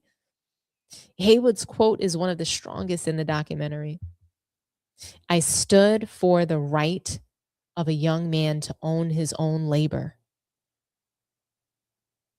For me, it's bigger than basketball. One NBA championship in 1980, no ABA titles, but one of the most important basketball pioneers who ever lived.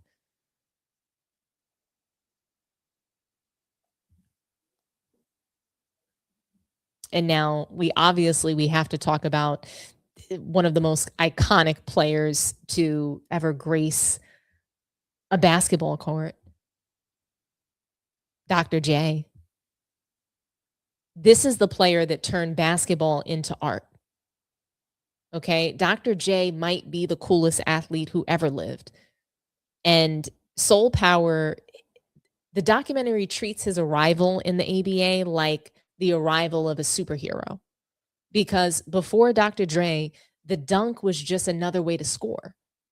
After Dr. J, the dunk became style. It became intimidation. It became culture.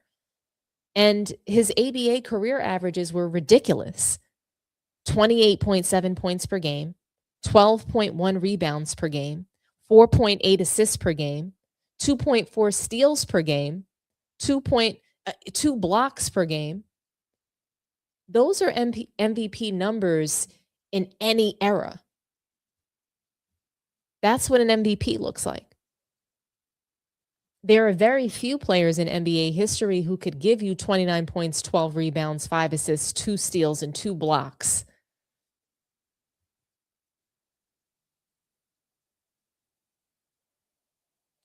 If Dr. J played today, without a doubt, he would be the most popular player in basketball. He would average 30 plus points in a league that undoubtedly protects offensive players more than ever. He would have 1 billion highlight views. The documentary's best scene in Soul Power is it's in the 1976 ABA dunk contest. Okay? The arena goes silent. Dr. J backs up. He glides from the free throw line. And in that moment, basketball changed forever. The documentary argues that modern basketball officially began right there. Dr. J won 2 ABA championships, 1 NBA championship, 3 total MVP awards between both leagues. And I think something that he said is perfect. His quote in the movie is, "I wanted to show that you could be an artist and a warrior." And I would say that's exactly what he was, so smooth. He was basketball poetry with violence attached to it.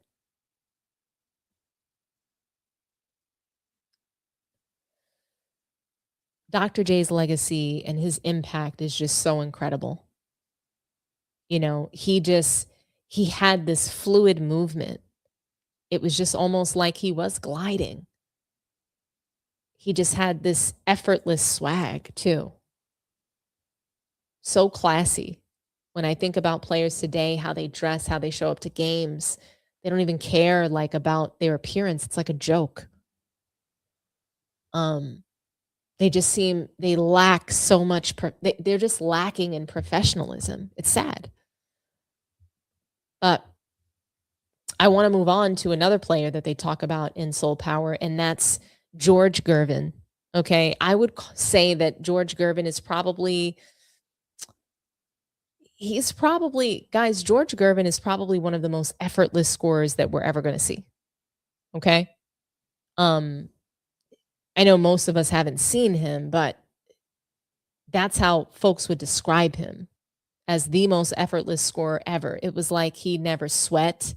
Apparently, there's stories of that like he would play a full game and just not even sweat. But anyway, George Gervin, obviously, based on a lot of what we've read about him or seen, he might have been probably the smoothest scorer in basketball history. The documentary constantly shows him in these incredible suits, looking calm, barely sweating, barely reacting. Then he would go and drop 40. At his peak, Gervin averaged 33.1 points per game. He won 4 scoring titles, and he shot over 50% from the field as a perimeter player. That is insane. Kevin Durant is the modern comparison because both guys are tall, thin, unguardable scorers. But here is the crazy thing. Gervin did all that without the benefit of modern spacing and without shooting nearly as many threes. Imagine George Gervin in today's NBA. He would probably average 35 points a game. His finger roll would destroy modern drop coverage. Centers would back up to protect the rim, and he would just float. He would just go ahead and float it right over them. That's what would happen. He was so smooth that teammates said he never even looked tired. The documentary literally shows him sitting on the bench dry while everybody else is drenched in sweat. He never won a championship, but his legacy is undeniable. And if we think about, why he might have never won a title, it could be because of his finesse-like game. He was he wasn't this aggressive player. But again, legacy undeniable. And I think that his quote that they used for him in the movie, in the docuseries, he says, I let my game do the talking. I never let them see me sweat. That is basically Kevin Durant. If Kevin Durant had less sensitivity and a little more swagger, that's what he would be. So when we move along to another player that they highlight in this documentary, that's David Thompson. And I would be remiss if I didn't talk about him, because David Thompson is the player who taught Jordan how to fly. Okay. And guys, like, I want to be really clear when I say this. Without David Thompson, there would be no Michael Jordan. Or there would be some different iteration of Mike.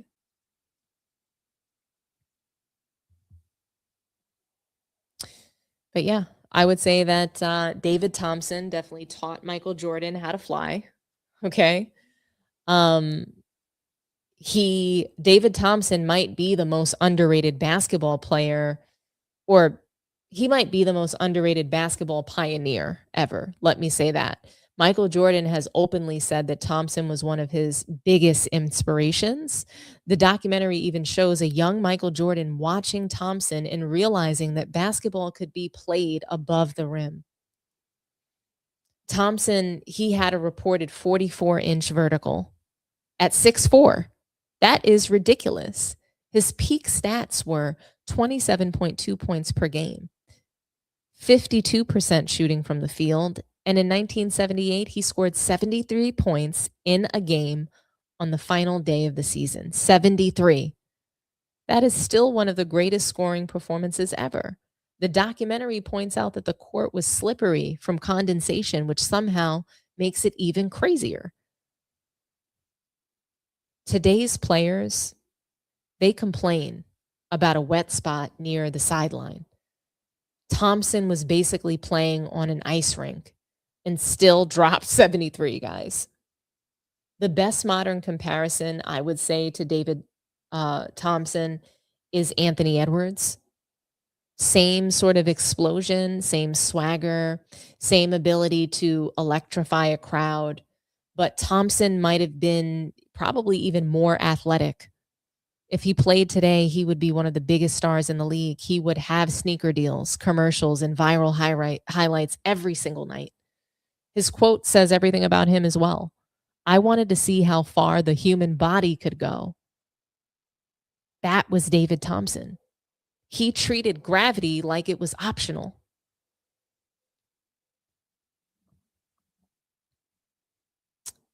And guys, I would be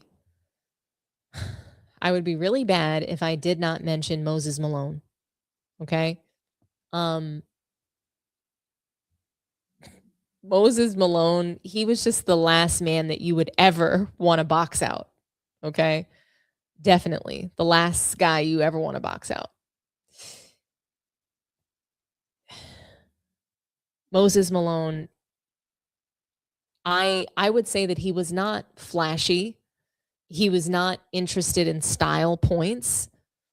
He just wanted every rebound. He wanted every loose ball. He missed, like he wanted the opportunities. He wanted every missed shot. He treated the paint like private property. As a teenager, straight out of high school, Moses averaged 18.8 points per game, 14.6 rebounds per game. That is outrageous. Most modern big men today do not average 14 rebounds even in their prime. Moses did it as a teenager. So the documentary's most memorable Moses scene is him battling Artis Gilmore. He's getting elbowed, he's getting pushed, he's getting hit in the ribs, and he just keeps coming. He keeps tipping the ball to himself until he scores. That is why he became the chairman of the boards.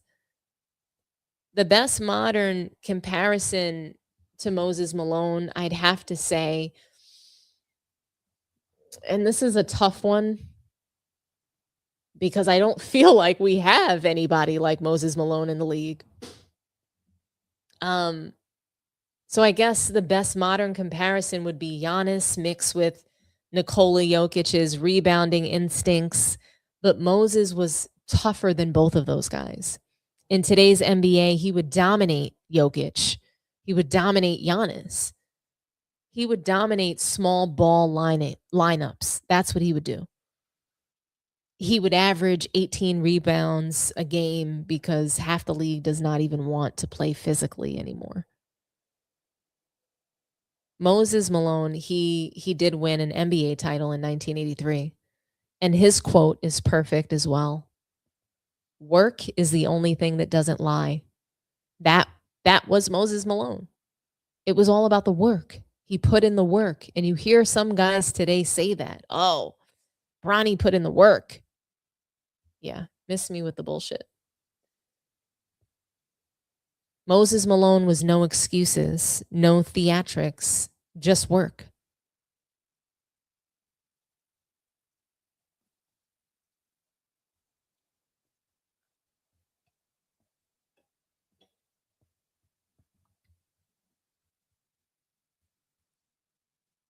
So guys,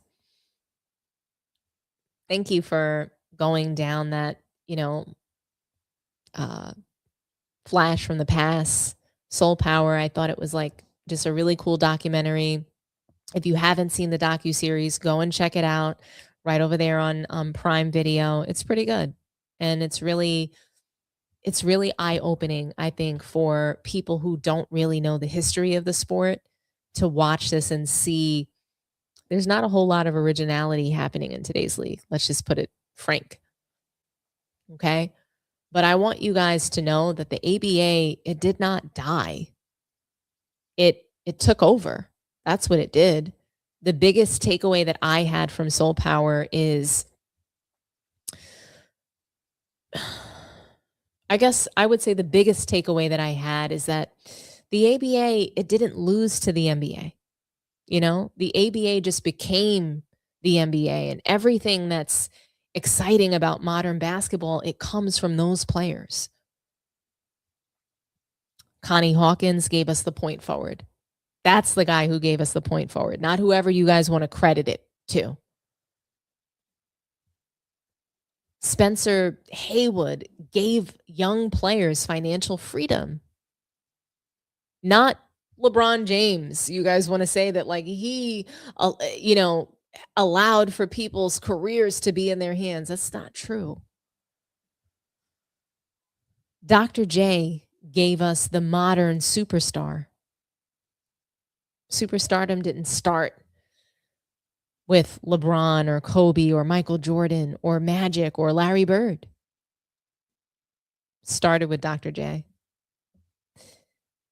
And I would say that George Gervin gave us the blueprint for Kevin Durant. Whether Kevin Durant knows it or not, he's got a twin out there somewhere. David Thompson gave us Michael Jordan. Okay, so we need to thank David Thompson and his mom and his father for making him, right? Because he gave us Michael Jordan. Moses Malone gave us the idea that effort can still dominate talent.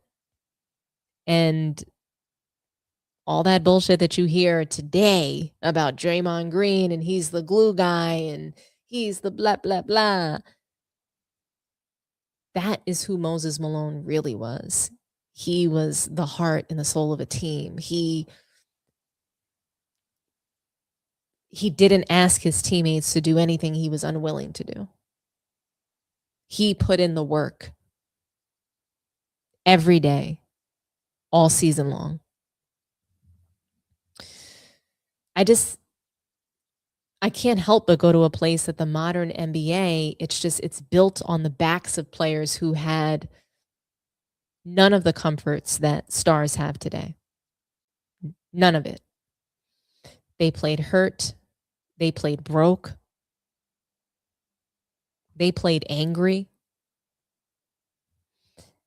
And they changed the sport forever. And I think that that's what Soul Power gets right in the docuseries. These were not just old players. They were basketball revolutionaries. That's what they were.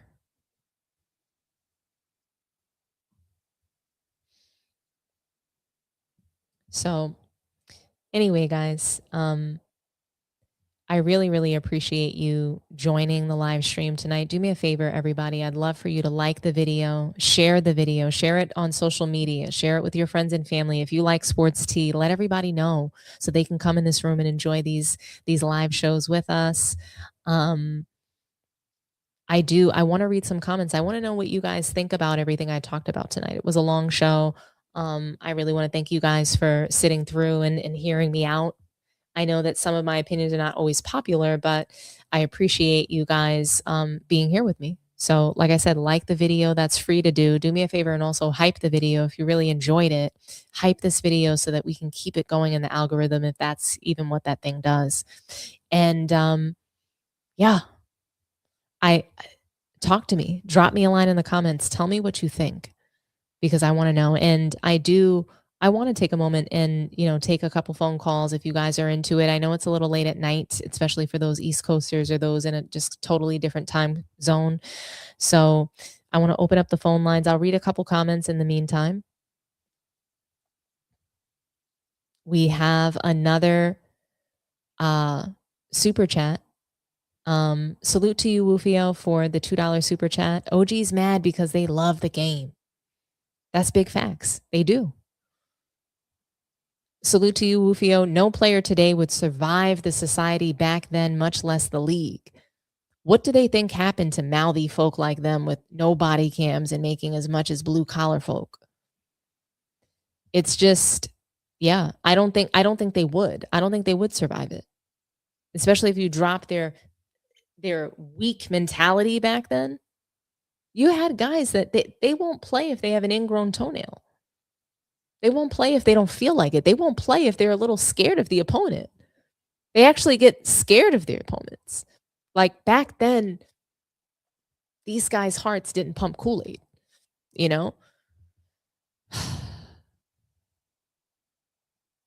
Another super chat from Mufio. Thank you so much. Salute to you. Dr. J, Pistol Pete, MJ, Magic are the most stylish players ever to play the game. I couldn't agree more. I mean, you also had Clyde Frazier. I don't know what the heck he would put on, but Dr. J talked about him and his dress code as well. Very interesting stuff there. Yeah,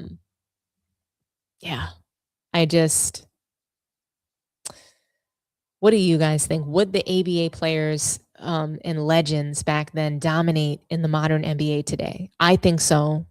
I think they would dominate hand over fist. I think it wouldn't even be a question. But what do you guys think? Call in, talk to me nice. For some reason I have this weird setting on my phone where it's not. Let me see if I can fix this.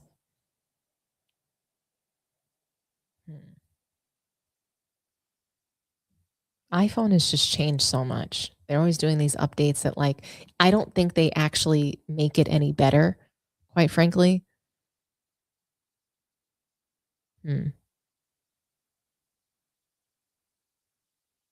No, we don't need that. Okay, there we go. That's been updated. Okay. Well, I'm looking forward to your guys' call. Call in, talk to me nice. Let me know what you guys think. Feel free to talk about any of the topics that we've talked about tonight. Like, what do you think about Kevin Durant and wanting us to place all of this inflated importance on longevity just because he has longevity stats and that's what benefits his resume? We're supposed to just forget about winning. We're supposed to forget about the last 5 seasons of his career where he's been a first-round knockout. I think he made it to the second round with Phoenix. All of his other seasons in the postseason have resulted in a first-round knockout. That's nothing that we really want to celebrate or talk about very much, right? So, what do you also think about him asserting that Michael Jordan is just bigger than life? He's above the sport. Do you believe that there's an MJ equivalent in any other sport? Do you think that was Tiger Woods or Serena Williams or other, stars in different sports? I don't think so. I really don't. Isiah Thomas. I mean, why? Why can't he just let Michael Jordan go? Sheesh.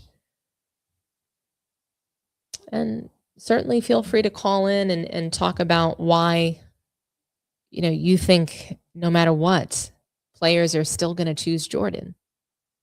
Is it the mentality?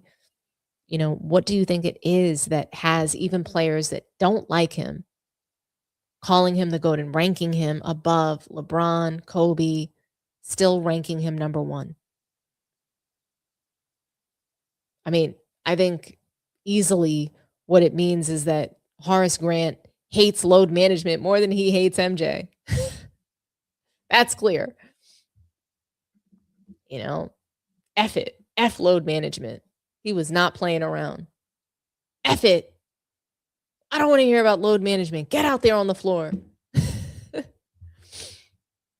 Sometimes OGs of the past, they kind of remind me of, I don't know if your guys' parents were like this, but my parents, they worked hard.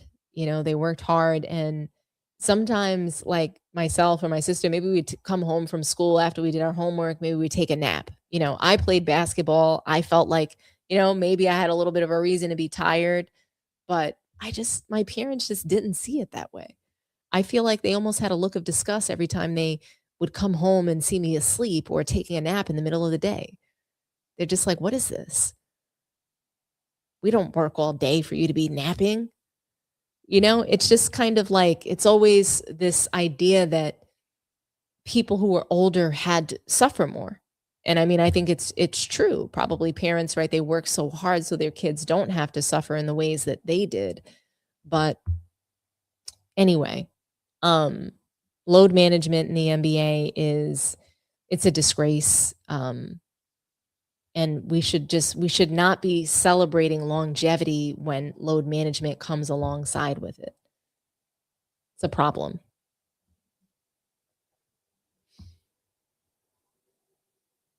What do you guys think? I'm going to read some more comments. It looks like we had another super chat from Wufio. Salute to you. Only other athlete that can stand with MJ is Ali.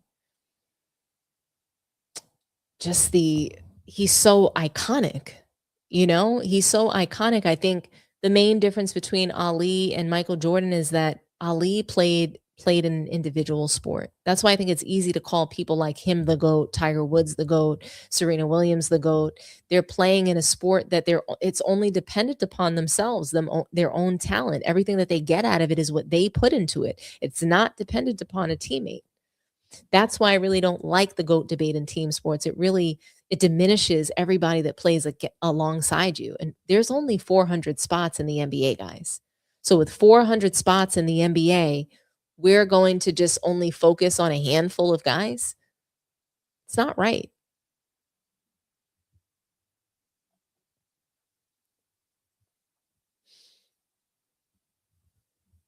But I guess nobody's really interested in calling in. I'll leave the phone number up for another minute or two, and I guess we can call it. And again, guys, like the video. We've got 54 people in the room. I hope to see a total of 54 likes when I exit the stream. Don't forget, hype the video. Salute to everybody that sent in super chats. I also got a few Cash App donations. I really want to thank Juliet. I also want to thank Lewis. I also want to thank El Easy for the Cash App donation. I really appreciate you. I also want to thank Jason, and I also want to thank Jamie. You guys really help support the channel. Salute to all of you guys. Salute to everybody who joined tonight. I really appreciate you guys. It doesn't look like we have a call. Maybe I'll wait around for another 30 seconds or so. I know it's late for people, so it's okay if you can't call in, but I just wanted to hold the space for you guys. And I probably should have held some space earlier in the show and broke it up with some phone calls. So maybe I'll do that next time. But, I really, really want to thank you all. Okay. It means a lot to me that you joined the stream, and thank you for being here. Get some rest. I'll be back tomorrow to clown LeBron and Bronny as well as Caitlin Clark. I just can't believe her comment about Nikola Jokic, a guy that doesn't defend. I mean, I guess he's the best player in the world because they play exactly the same. Can't defend, very non-athletic, turn the ball over with abandon. Okay, I think they average about the same amount of turnovers per game. But anyway, guys, thank you. Thank you so much for joining. Don't forget, like the video, share the video, subscribe to the channel if you haven't done so already, and share the video. Share the video with your friends, your family on social media. Let everybody know about this Sports Tea channel, and let's grow the channel and let's blow it up big. Thank you all. Have a wonderful night. Happy Monday, and I'll see you guys tomorrow. Bye-bye.